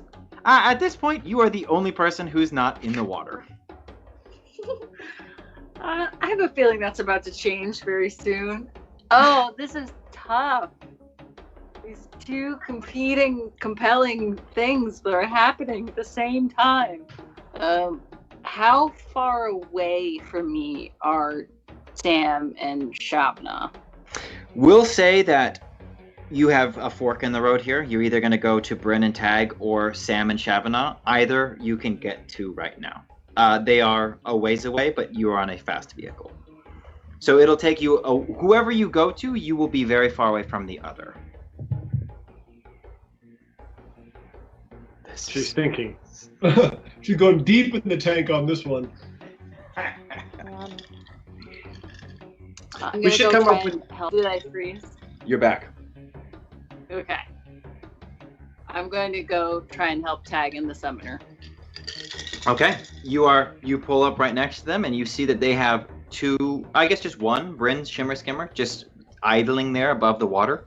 What would you like to do? What You can see I several see? fins circling you Okay. and bubbles coming up from the water where you think they've just gone down. Okay, I'm gonna see if they're distractible like dogs. And I didn't eat.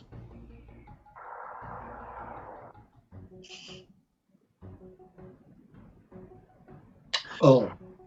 We should come up with a backup system of whereby Trin can like text in if we And a lose. ball of disgusting food and throw it the opposite direction and see if they follow it.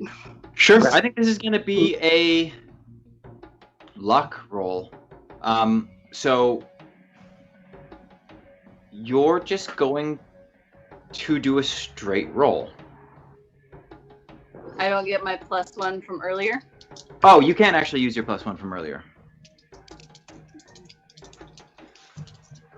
That is a 9.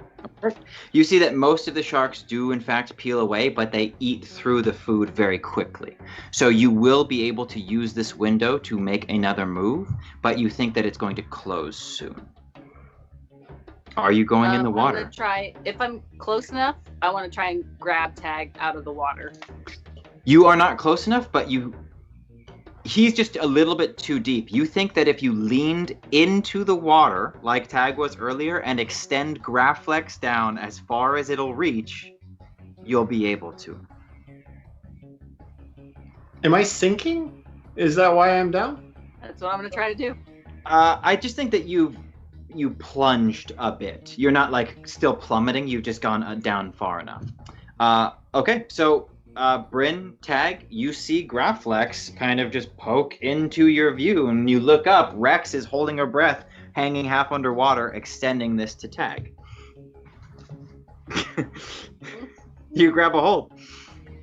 You are able to be pulled up, but Bryn, there is a shark who's going to attack you. Okay.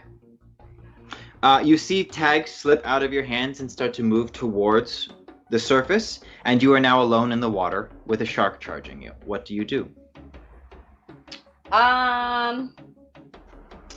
What was the knowledge I had about this mythical creature that I have taken form of? You will have all of your regular abilities.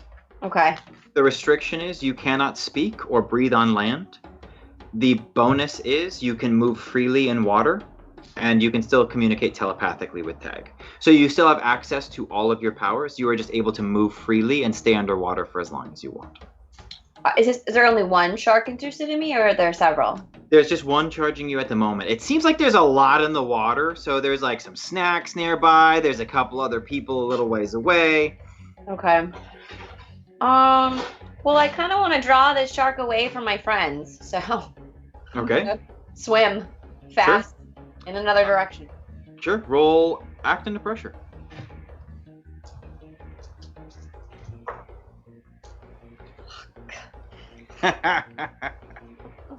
What's acting? What do I add for that? Cool. That's a 5. A 5? Okay, mark experience. This shark takes a bite out of your leg as you turn to retreat and holds you in Rude. place. It does not let go. You take 2 harm. You are now bleeding into the water, and No! you see that the one shark that was interested in you is not the only one anymore. More sharks who are just eating regular meat snacks are not interested in that, and most of the sharks in the water have now turned to the flesh blood and are moving towards Bryn. Those of you who are moving towards the surface, who are just Rex and Tag, you can see probably 6 sharks. They are very large, at least 15 feet long, all with hammerheads, and these horns that are coming off the front, moving towards where you think Bryn might be. Sam, you are being pushed underwater by Shabana, who is clawing to get to the surface. What do you do? I have no qualms with going to the surface. I think that sounds very good to me as well. If it seems like she's lost sight of that objective at any point, in lieu of scratching or clawing at me, I just try to give her a nice hug or a tug downward just to remind her that up is the direction everybody wants to go, and up is the winning choice.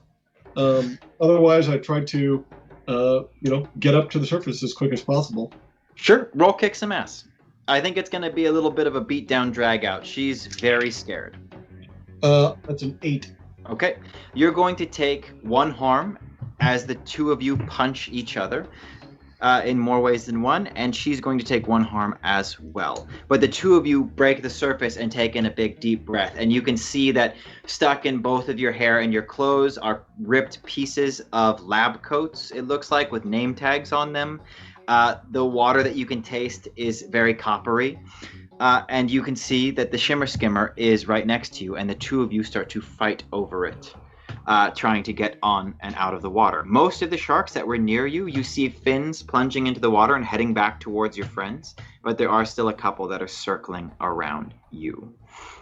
And Shavanov's still trying to fight me. It's like just a circumstance, you know? She's just trying to fight her way onto the same thing you are, and she's assuming you're trying to stop her, so it's a lot of like body checks and kicks just to claw her way forward. Yeah. Yeah, that's problematic. Are Are both skimmers there, or just the one? They're just kind of like idling around, bumping into each other, floating above the water. Okay, and she's trying to climb onto the bigger of the two or the smaller of the two? The one that's closest to you right now is the smaller. It would be the one that you used to chase her down. And how far away is the other one? Maybe they're like bumping into each other, so they're both within reach. I will just try to climb onto the other one then. Okay, cool. She gets up onto hers, and by the time you get up onto yours, she has taken off, and she is now speeding away. Rex, you've just pulled Tag to the surface, and you see all of those sharks heading down towards your friend Bryn. What? Who? Rex. Okay.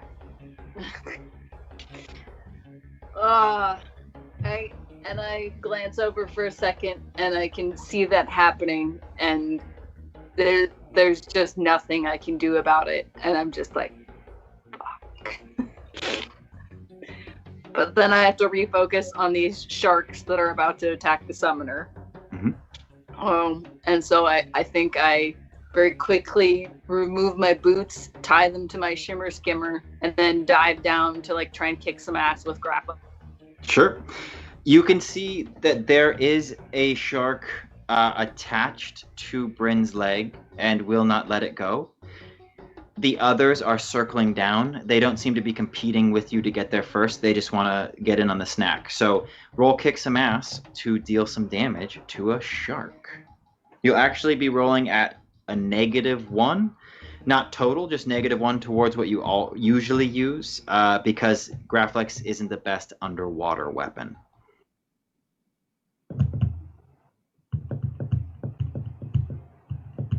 Sorry, you cut out after you said, or probably I cut out after you said -1.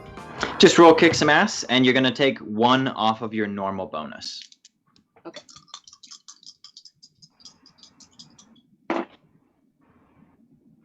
That's still a 10, motherfucker. Yeah. You smash into this thing. What's your damage? You do like 3 damage, right? You hit this thing pretty hard. It does not kill it, but it does seem to be moving slower. It does not, however, let go of Bryn. And it actually tries to turn and swim away with Bryn in its mouth. It's also bleeding out of its gills after you whomp it. It does not seem to be corrupted like some of the creatures you usually experience in these situations, but it does seem to be pretty nasty. And you can see the other sharks seem to be interested in eating that blood just as much as they would be in Bryn. And they are now circling faster. Tag, Rex has just jumped into the water to save the summoner. So she's pulled me up a bit, but I'm still just bobbing on the surface of the water, or I'm back on the shimmer skimmer. I think you're wherever you want to be. You're Yeah, pulled I'm just to the bobbing. surface. Okay. So as these other sharks are moving towards Bryn, I'm going to just reach out, grab one by the fin, and try to hitch a ride. Okay. And as it takes me, I'll then move my other hand to grab onto the horn, and then I'll transition to riding it with my hands on these horns. And I think that should give me a little steering, and I just want to like ram this sucker right into the shark that's restraining Bryn. Cool. I think we're just going to go with kick some ass. There's enough sharks in the water, you wouldn't have trouble finding one to grab a hold of. Okay. So this will just be for the maneuver to deal damage. 10. Okay. The sharks do a lot. And so what you see is the hammerhead of this plunge into the gills of the shark that is attacking Bryn. You can tell that that shark dies pretty quickly. And this one latches on to the shark. Bryn, you are free, and you start to swim away towards the surface. Your leg is shredded. Before much else can happen, you see the dead shark jerk in the water and then get ripped out of the mouth of the other shark. And it actually is being trailed down deeper into the water, kind of trailing blood behind it. And then the shark that bit it also jerks and then gets pulled down into the water. Yeah. And all of the other sharks turn and start swimming away, including the one that you were, I guess you were starting to get pulled down into the water too because you were still riding that shark. So Tag, actually, that's interesting because I wasn't thinking about that. You're getting pulled down into the depths. You can. My shark is swimming towards that thing or away from it? It is being pulled by what you can now tell is keeping your leg tied to its tail. There is a slimy, thick, what feels like tentacle that has wrapped itself around the shark's tail. Great. And in doing so, accidentally got your leg as well. And you are being pulled down to the bottom of the ocean. Love it. What do you want to do? I think this is the perfect time to christen my absolutely in no way lightsaber. So I'll charge it up, and I do think that it is very crude and mechanical. I think that Rex has weaponized something that is mechanical in purpose. That it's like it is used for welding and it's used for building spaceships. So it is very clunky, but it powers up. And let me just slice right down and sashimi that little tentacle right off of me. Sure. I think it's a really crazy sensation because you're able to just let go of the shark and you're still being pulled down just as quickly. And you're going to roll kick some ass. 10 again. Okay, cool. You slice right through this tentacle and a black ichor starts flooding the water around you, one that you are quite familiar with. The shark is now free and starts to try and swim away very quickly, as are you. And you can see this injured tentacle trailing down into the water. And as you look around, you see that there are many more reaching after the sharks. And there are a couple more coming up towards you again. Bryn, what do? Your leg is fucked up, and you are now free of a shark bite. And Tag is free and swimming up? Tag is now free and swimming up. You are also now catching sight of these long tentacles that are curling out of the depths of this water from a place that is too deep for you to get a good look at. And all of the sharks seem to just be leaving. I would like to... Well, I'll swim up onto, and like somehow pull myself up at least halfway onto my shimmer skimmer and Sure. change back. Okay, done. Your leg is still injured. Right. Am I able to manipulate the water to create an ice sheet under us so that the tentacles cannot come up? I think so. Okay. I'd like to do that. Roll use magic, which is plus weird. That's cool. I think that's a good idea. 11. Okay. This is going to be bar a place or portal to a specific person or type of creature. You're barring it from giant tentacle monster beneath you, and there's no glitches. So you see ice start to form and form a very thick sheet. Rex, where are you? I don't know, honestly. The last thing you did was go underwater and punch a shark, right? Yeah. Well, And I Tag? hit it with Graflex, but yeah. Right. And Tag, you're underwater as well? The surface above you starts to ice over, and you realize that you are starting to be trapped underneath this water. I It's thought happening. it was high enough. Darn it. Sam, you are on a shimmer skimmer, and Shavana is peeling away and turning the corner around the side of this very large facility. She seems to be just about gotten away. Your friends they've made some crazy noises behind you, but mostly it's just Bryn out of the water, turning it into ice. Yeah, that seems like they've got that handled. If they've got the ability to turn water into blooming ice, they're probably going to be okay. I think before that, yeah, I heard. I mean, it sounds like they got that handled. I'm still going to try to catch Shavana if I can. I'm Sure. going to attempt to navigate, even though we're close to the ship, try to either use whatever extra gears the bigger ship has. If it was going to be powering Puck along, it might have like a nitrous button or something. Yeah. And or trying to careen it up on the side so it has less water friction, Mhm. or if there's any currents to the advantage. I'm going to try to use any or all of those. Sure. I think it does have quite a bit more horsepower. So you're going to get a +1. It's going to enable you to move much faster, but if you fail, the consequences will be far worse. So this will actually give you a chance to catch up to her if you would like to try. I'm going to try. I've had 3 basically fails in a row, so I'm overdue for boxcars. Daddy boxcars. Hey, that's an 11. Hey, all right. That's not bad. Hey! You slide around the corner of this very large metal structure and see that Shavna has actually crashed the shimmer skimmer into the side of it and is now trying to climb up the scaffolding. But she's having a very hard time because of her hands being bound together. When you get there, she's only maybe 4 or 5 feet up above the water and struggling to keep going higher. All right. I'm going to slow down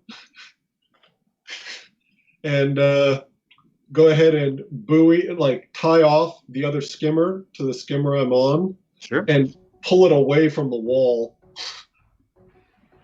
And feel like, she sees what you're doing, is not happy about her safety net being gone, but continues climbing. oh, she's able to keep going. Yeah, I mean, it's taken her a while. She's just about 5 feet up in the air. It's like when you first start climbing a rock wall, and it's like that first step up, and you realize you're only a couple feet above the ground, but it's still taking a lot of effort. All right, I'm going to just scoot on over then. Go over to the wall, climb up a little bit, just grab her by the ankle, and just pull her, yank her down right into the boat. Okay, yeah, she falls right onto it. Roll act under pressure just in case something happens. Oh, sure.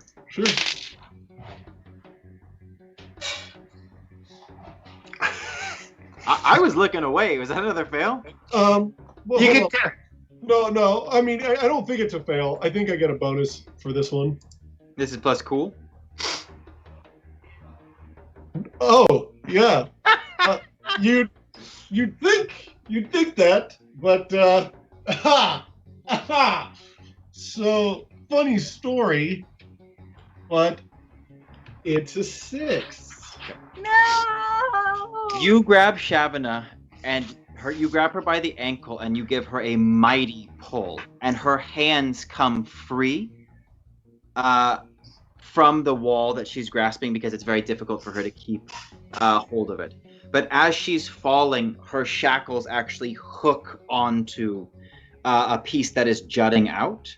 And as you are yanking and the gravity from her fall pulls her, you can see that they actually crack. And she's able to break them in a way where she's not free, but she's got considerably more leverage now and mobility. Wow. And she kicks you, and you take 1 harm, and you get a bloody nose. And she is now able to quickly scrabble up the side of the wall and is making some distance towards what you can see is some kind of handrail for what would be a viewing platform of some kind that is still maybe 30 feet above where you guys are. That is a failed roll right there. I was going to let you have her, but you did a straight up fail. Yes, I did. Rex, you are underwater and there is ice forming above you. Rex, yes. What do you want to do? Sorry, Is it Rex back or to me Tag? again? Rex, yes, sorry. It is? We got a little backwards, but yeah, it is you now. Oh, okay. I think Rex's response to most situations that she doesn't know what to do is to respond with punching. So Okay. I think using Graflex, I'm just going to try and punch my way through the ice. If your goal is just to get up there and punch your way through, I'm going to let you have it because Graflex is a legendary weapon. You explode through the ice and are able to pull yourself up onto this very thick sheet. You can see tentacles hitting the bottom of it and kind of sliming around, and you can see them noodling underneath you. But you are now safely on top of the ice. Tag, you are also underwater, and the ice is forming above you. You see Rex punch through and create a hole, which is actually starting to close again. but Okay. you've got an opening. Through her same hole? Yeah. Yeah. I'm going to shimmy up there, and then I'm going to just prep my bolt scrapper and just ready myself over the hole, kind of like whack-a-mole style, so that if anything pops up, I can just do a quick. Sure. Roll kick some ass. Gonna level up again twice in one session. You failed? Oh, I hard failed. That's a 3, yeah. No! The first two tentacles that come up, Tag slices expertly. And when he spins around to kind of give Rex a, look, another one grabs his leg and starts pulling him back towards the hole. He flips forward and is sliding on his stomach back towards the hole. Bryn, what do you do? I think I'm looking around and realizing that Tag is not up here, and I'm fucking panicking because I acted up there without now. making sure. Huh?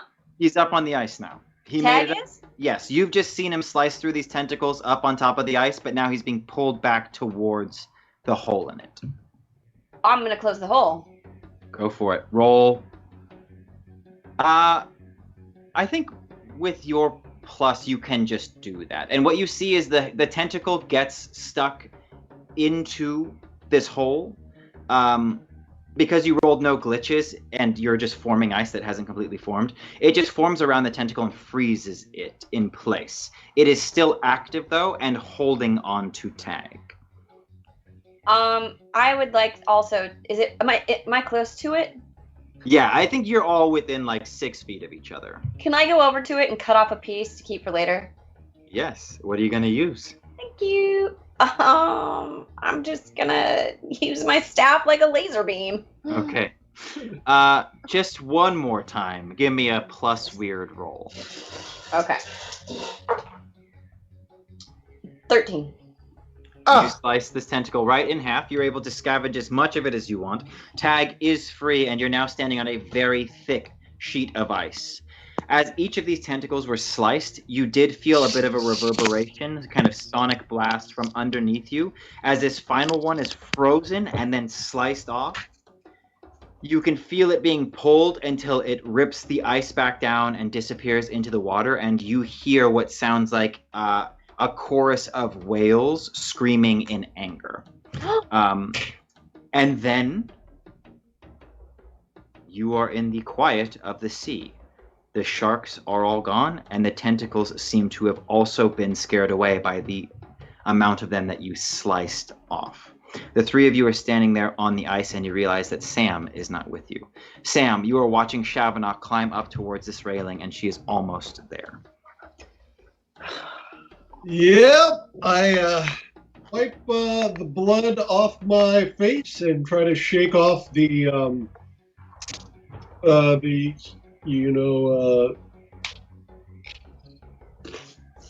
frustration that I'm a very weak individual in comparison to Puck, and just feeling a little inept. Is she so far away that I could not catch up to her?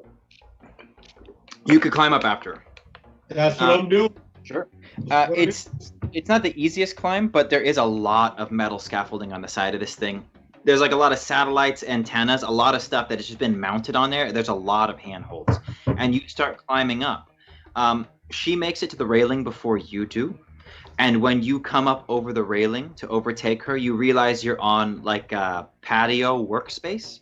There's just a couple picnic tables, a couple umbrellas, a water fountain, and a sign that says like no smoking.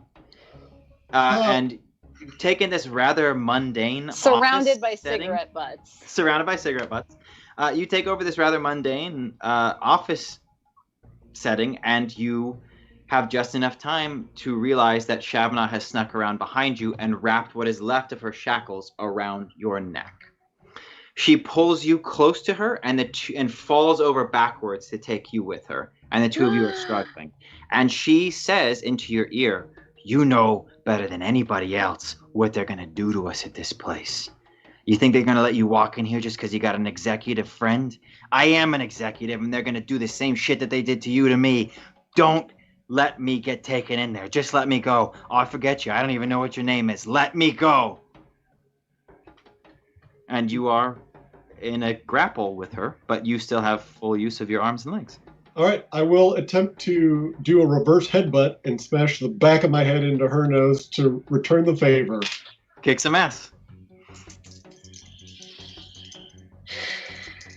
It's good. It's a good decision here. I like how this is being set up. It's Oh, so man. hard not to have any part in this. I almost feel like you can mathematically calculate what Casey's roll is based on how many seconds he is looking at the dice after they roll. Oh, I get +1 to tough. That's a 7. There you go. There you go, buddy. Hell yeah. Look at You you. you headbutt her. Fucker. She is not expecting this, and she's actually you're actually laying on top of her because she's fallen over onto her back to pull you down with her. And so when you headbutt her, it's like hitting a wall because her face is braced against the patio. You actually take 1 harm. Oh, But you do feel her nose squish underneath your head. And the hold that is around you lessens, and you feel the chain sag onto your neck, and she is no longer moving. oh, thank God. Okay, I will. I'm pretty beat up, so I'm going to take the chains, shackle off from around my neck, kind of sit up, take a look, see if she's fully smashed or just partially smashed. She's just partially smashed. She is still breathing, but she is unconscious. Great. I look around for anything to bind her legs or, There's like the kind of rope that you would use to pull the umbrellas open and closed. Great. I go ahead and I tie her feet together, and then I tie her feet to her hands. Sure, you are able to bind her.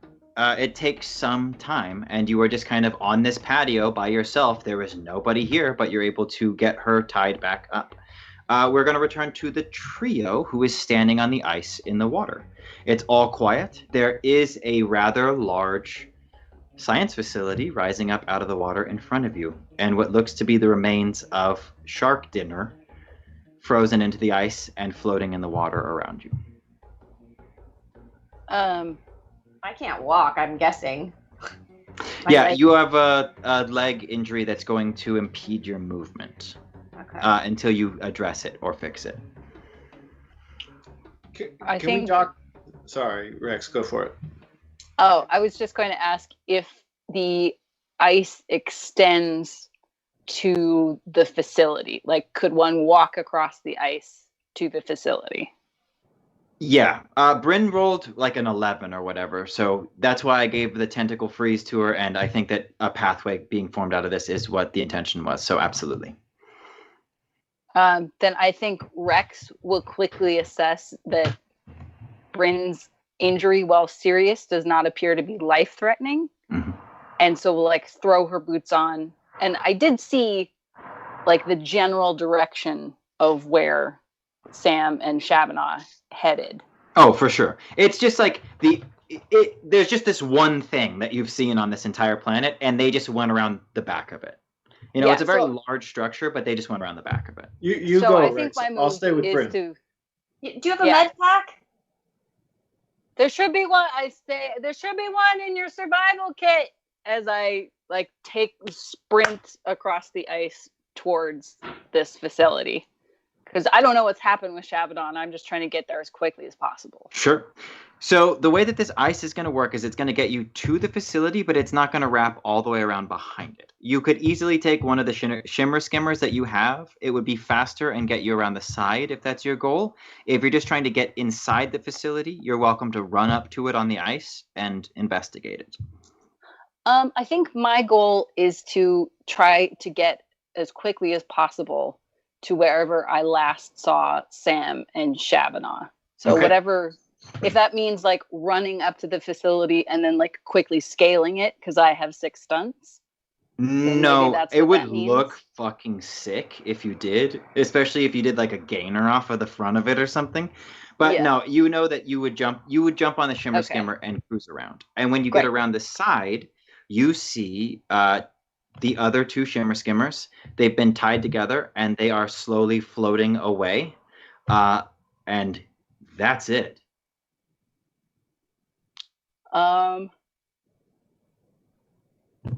Do I hear the other skimmer as it approaches? Yeah, I think that they make like a. I look over the edge of the patio. She's down there on a shimmer skimmer, kind of floating around where you left yours. Does she look concerned? Very highly, extremely. Hey! Up here. Sam, are you with Shabada? I am. Well, she's with me. What does that mean? Well, she's taking a nap. Okay, I'm gonna grab these shimmer skimmers and then I'm gonna investigate what that means because I have no idea what you're talking about. Yeah, there's a way in up here as well. Everybody okay down there? More or less. All right, well, that's better than not. So, yeah, I've, yep. So I think I tie up those other two shimmer skimmers and then scamper up the side to where Sam and Shabana are. Sure. We're not in combat or anything, and you're capable, so you are able to get to the top of the platform. When you get there, you can see exactly what Sam saw, just kind of like an employee break area with cigarette butts on the ground. And Sam's up there. Shabana is tied up, but she is actually coming to. She does not seem to be struggling, but she is awake.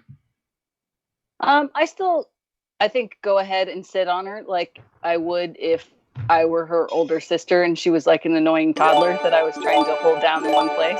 She like squirms under you. We just get a ding, ding, ding. We got a Sounded ding. like it. It was Wags. He tipped $20. Right. Oh, Hey, thanks, Thanks, Wags. Wags. Yay! Wags is this is the person who named Air Dobbins, correct? Al Hobbins, you say? Excellent. Okay, cool. Thank you, Wags. Yeah, so she's squirming. She's there, and she says, "Get off me! Get off me! Please don't take me in there, Rex. Please don't take me in there. I know we've had our differences. Who doesn't working for this evil fucking company? But please don't take me in there, Rex." And I look her square in the face and I say, "Your fate was sealed when you fired on the summoner." Ooh. She just sags and she says, "Okay. Yeah, just know that all those things you stand for, all those things you don't want to look under the bed and see that make you sick at night, Rex, that's what they're going to do to me. So if that's the punishment you see fit for me to receive, by all means." You also tried to kill all of us just a few minutes ago, so, you're not winning any sympathy there. Tit for tat, freak. Oh, man. Seeing you all tied up and being sat on by a very capable and free person is just getting me going in all the right ways. She's pretty resigned. There's no struggle. She is not happy, but recognizes that the odds are in your favor. Hey, Rex, before I forget, not to make a big deal of it, because it's not. Last time I saw you, said I was going to look over you, and that didn't happen. And then, we all almost died there too. So,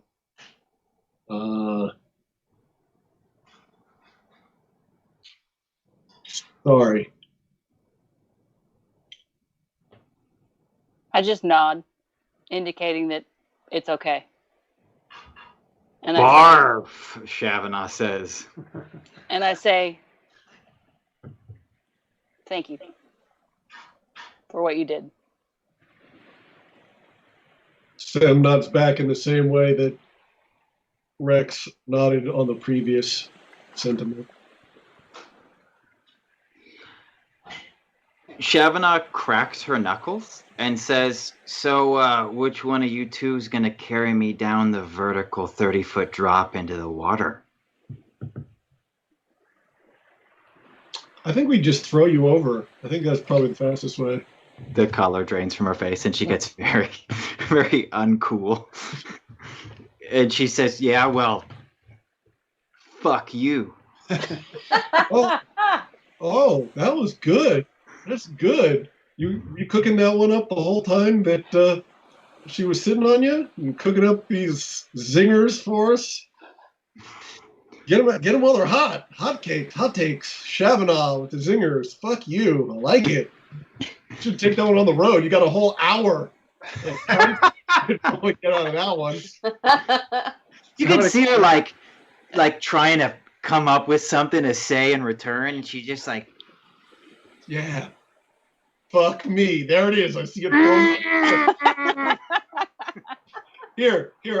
It seems like the more people that sit on you, the better your jokes get. So I also sit on Chavanagh. she just keeps like squirming around. We cut to Bryn and Tag, who are standing on the ice. I reach out my hand. The emergency pack from the Shimmer Skimmer comes right to it. I rip it open, pull out the emergency kit. I assume that there's some gauze. I wrap it around. I imagine that this gauze, whether it's magic or tech, is something beyond a simple binding. And it does heal and cauterize. Sure. You're going to need to roll Act Under Pressure to use it. It's going to do what you want it to do. How well? Come on, man. Dude, Come on, man. I am one time in the same 2-hour block. Okay. In trying to fix this, as shaken up and wet as everybody is, Tag accidentally deals you 1 damage in trying to heal you, Bryn. Your leg feels considerably worse, but it is wrapped in this very thick, puffy gauze. He's used the entire package. You can see on the ripped thing that he just pulled apart instructions that say "do not get wet," chemical reaction, and you're in pain. All right, I want to clarify that I'm not happy about that, Bryn, or at least I'm Connor. I'm Connor right now. I'm not happy about that. I was, it's interesting that I have failed so many times. Obviously, I don't want you to be hurting. It's okay. I trapped you under ice, so see where you in. Fuck. Okay. Sorry. I start to take off some of the gauze. I'm like, just don't worry about it. Don't touch it. Hey, well, It's okay. all right. You're very tough, but I'm just gonna suck it up and be like, is there a stick? Can I use a cane or You something? got your staff. Oh, I have my staff. Yeah, I'll use my staff. And I'm like, let's just get inside the building and out of here. Okay. You guys approach on the ice. Roll. dock up the skimmers in some way, so if this ice melts, they don't just float out to sea. Yeah, they just have like that kind of stuff on them. It's very easy for you guys to tie them together and then tie them to the side of the building. No problem. So when you get there, this is what you see as you look around. There appears to be a viewing platform near the top. You have not seen where Chavanagh and them are, but this one would be far taller than that. It seems to be about 100 feet above you. You can just see the handrail poking out. There is a crosshatch of scaffolding which clings to all sides of the structure. It looks climbable, but it won't be easy, especially with Bryn's injury. There are 3 glass tubes that run the length of the structure vertically. They look large enough to fit a group of people and run from the roof down into the water and underneath, and they could be elevator shafts, but you see no movement inside of them. And even from here, you can see the structure is securely anchored to something beneath the water. The movement of the sea has 0 effect on it. Whatever this place is, it must extend deep underwater. And then there are dozens of satellites, antennas, and assortment of communication relays, and they're all decorating the structure. There are no immediate doors to you, so your options are up, elevator, shaft, thing, or under. Before we make that call, if there's an area still of this floating wreckage, this flotsam, I want to break it up a little bit, and I just want to see, you had mentioned, Jesse, that there was clothes. Mm-hmm. I just want to see if there's any, if there's an ID badge, if there's any identifying stuff among that wreckage. Yeah, Look for sure. a key card. That's what Roll. card. You know what I mean. Yeah, Wait, roll should we be investigate a mystery. rolling? Oh my! I told you I should have rolled. Ah! Is it a success? It looks good. No, man, it's a 3. Dude! Look, at this point, obviously, I'm gonna be excited about it. What? You make me look like a jerk, okay? I have to keep punishing you. do with this? I never even considered that I would need to think about another feat to take. I don't. Shit, we should just make him freaking fly. At this point, he's gonna be so powerful, he'll be unstoppable. Tag breaks up the ice and starts to root through the flotsam. You can't even come up with bad shit. I'm forcing your imagination to be like. I wasn't ready for this many failures. I thought something completely different would have happened by this point, but you guys are still just wallowing around, ice skating around. It's with not your you old guys, boy. let's be real. The blame falls squarely on my shoulders, and I will take it. Okay, you're starting to chip away the ice, and you're using your bolt. Not lightsaber. Your not I lightsaber. said bolt scrapper before, but that can be what we call it for now. Bolt scrapper, and you cut a nice little ice fishing hole into the water, and you pull that out, and you start to root through all these things. And what you start to pull up are ripped company uniforms. They look like the types of things that researchers might wear. There are ID tags. None of the names mean anything to you, but they are intact. They are humans. What are some of those names? Chipper McStraw, Lefty. That one's in quotation marks in between the names Morrison, Lefty Morrison, and Dana Carvey. Okay. There doesn't seem to be. It's strange. There's no full body parts. There's just a lot of blood in the water that's kind of foamed up, and there's a lot of clothes. It looks like the sharks have kind of done their thing. You do find what looks to be a water flask, kind of like Rex was using earlier, and you kind of think it might be hers. And you realize it's been a while since you've drank, and this thing looks to be treated with iodine, and you pull it out of the water. But And that's it's Rex's, or it looks like Rex's? you are not sure. She was like hanging off the side, doing a 6 stunt, scooping water into these things, and like dripping iodine into them while she was flying underneath a wave. So you're not quite Surf sure. Rock was playing underneath. Okay, well, it seems like you're maybe indicating, given the 17 numerical fails. value of these rolls, that I should be compelled to drink it. But if that is the case, you need to tell me. You are parched, and it looks like it would be so refreshing. And it's also the only thing you pulled out of this mess. Right. Let's just clarify this. Oh, hold on. You'll stick your head in shark-infested waters knowingly, but you won't drink out of this mystery flask when you're thirsty. Is that the justification? You're telling me the idea that it's the only thing that I pulled out, therefore I must drink from it. It's like you go up to a pile. It is a floating mass of shredded corpses.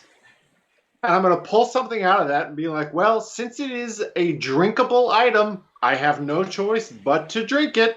It's not no choice. It's that you probably saw it, were like, oh, I wonder what that is. Took it out. It probably has like a nice insignia on it or something like that, like a phoenix. Company logo.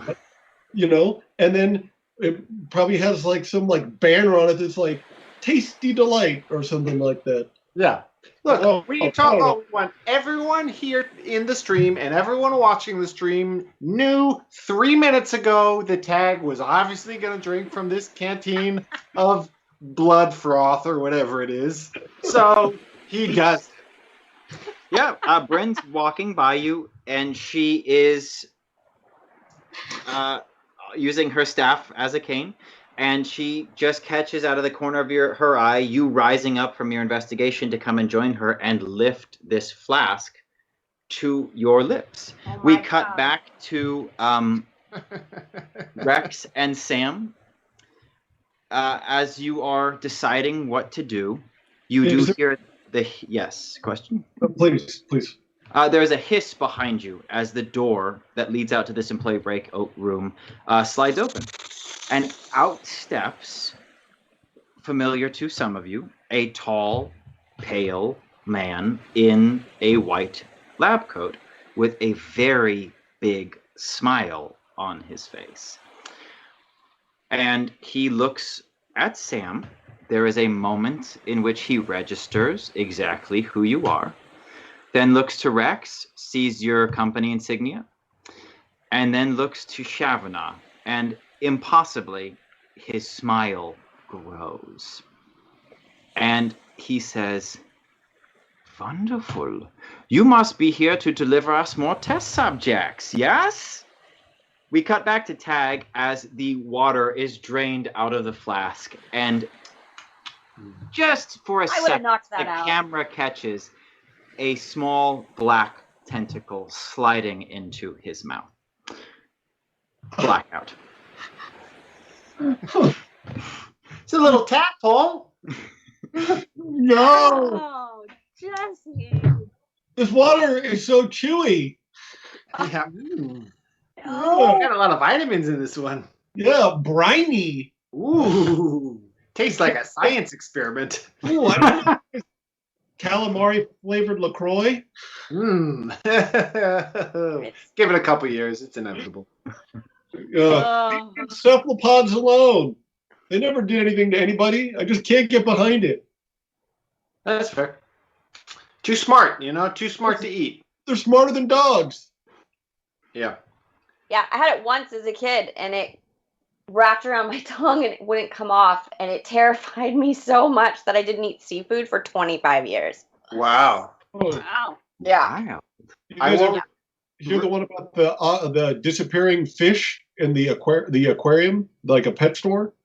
They had like a tank, and they had this like long running thing where like these fish would be disappearing from this one tank, and they couldn't figure it out. They thought somebody was either like stealing, like an employee was stealing them, or like customers were stealing them, and they just didn't know. So they installed a camera in the pet store, and they discovered that the octopus that they had was lifting the lid off of its tank, climbing out in the middle of the night, walking across the floor, climbing up into the other tank, taking a fish, and then walking back. It had figured out how to it was like, oh, there's fish over there. I'm going to basically be the octopus Neil Armstrong and fucking moonwalk out of this thing into a dry environment and hold my breath or whatever, grab one of these dudes and walk back. I was like, okay, if it's smarter than me, I should not be deep frying him and eating him. That dude's not a Snickers bar. That's like a person. And that's my story. Yeah, I'm on board with that. I won't regale everyone with it now, but I have a long adventure from my time when I was living in Malaysia that begins with raw squid and ends with me trapped on an 8-hour bus through the jungle with no bathroom. It was rough. That was my first day in that country, actually. It was bad. It was bad news bears.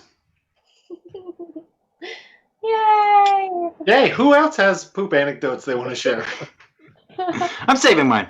Okay, that's fair. We got a lot of planets left to explore, Just wait till we get to Blight. I don't even know what to expect there.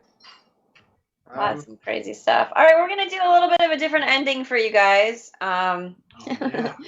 We are going to start a thing where we will take suggestions from you guys in chat if you have a really zany off-the-wall question, and we'll choose one to answer next week. And right now, we're just going to start with if you could have any superpower, what would it be?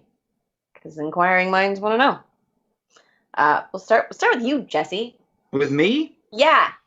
I think I'd like laser eyes so that I could cut steak with them. Nice.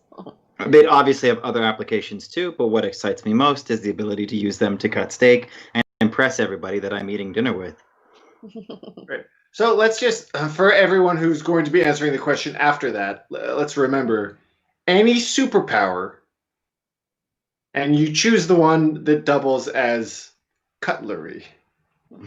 God. Oh, okay, so Jesse and I are best buds. Not anymore! I just want to, I just caught myself. I want to say, you know what, that was me being judgmental about his answer.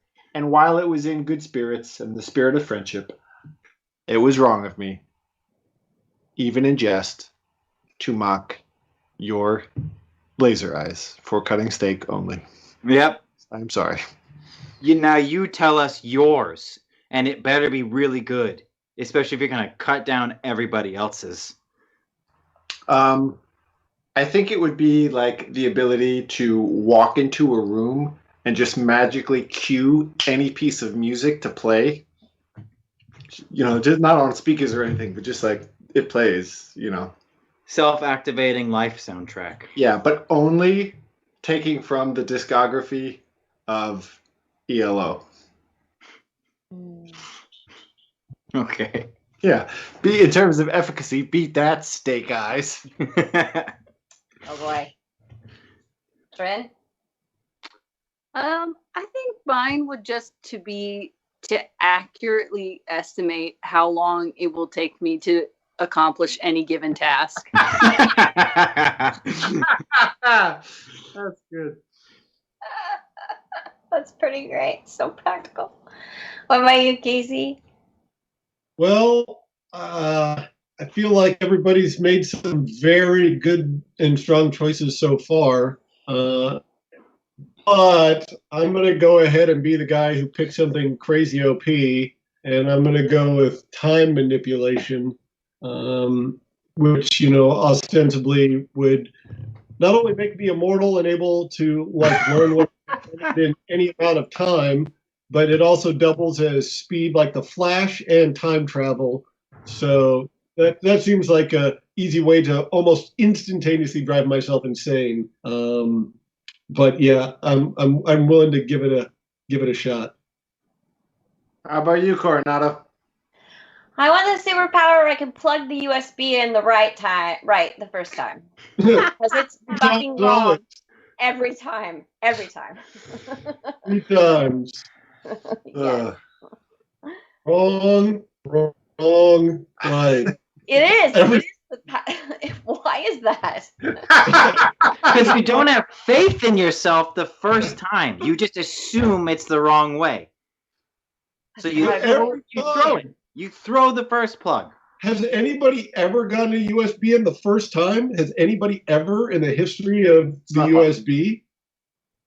I feel like the USA Is it a universal problem? I thought it was just me having issues.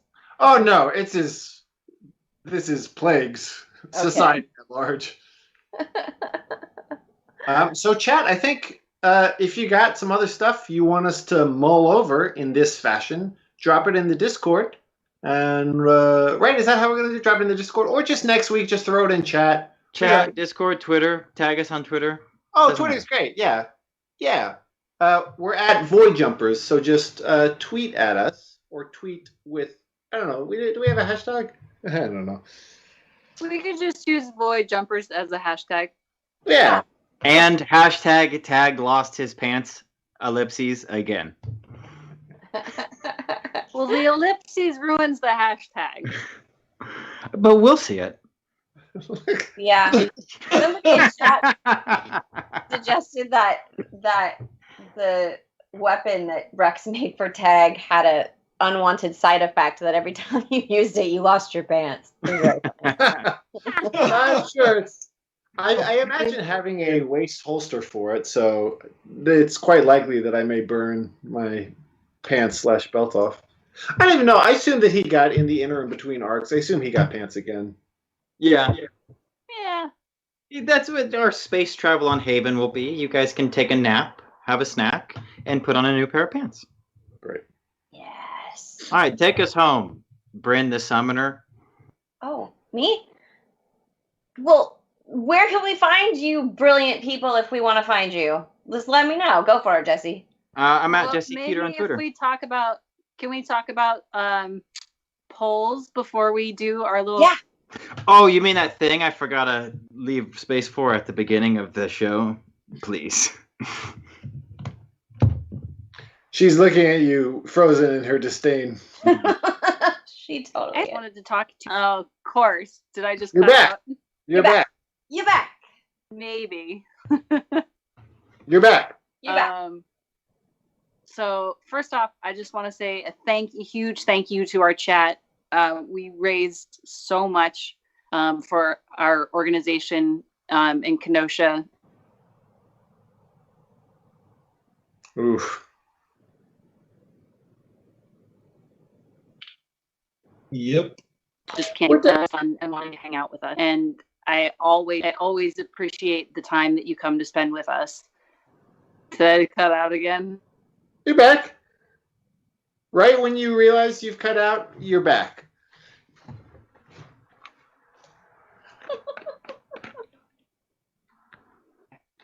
And I have a favor to ask, which is that you go to an organization called Power to the Polls and you check it out. I know not all of our viewers are US based, but you may have friends who are. And Power to the Polls is an organization that hooks people up with more information about becoming poll workers in their area. And given the pandemic this year and the fact that many I'm just writing this down myself. expect to share that information with their network, or it would be a huge blessing. And I will drop that link in the chat as well. But thank you guys so much. Thanks, everybody. Yeah, thank you. Thanks a bunch. That's awesome. Ta-ta for now. Wait.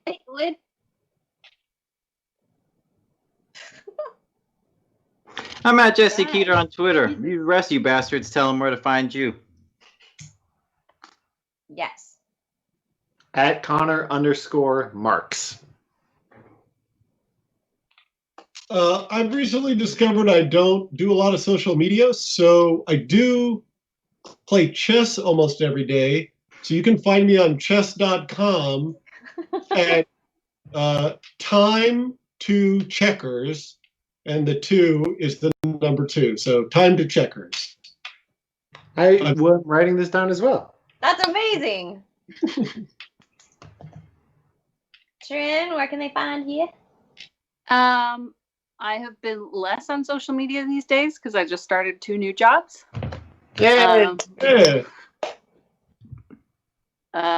But I am most often on Twitter at Trin Miller. And it looks like the link just went into chat. So please go and check that out. It literally takes 30 seconds for you to type in your info and get more information about poll working. Cool. That's awesome.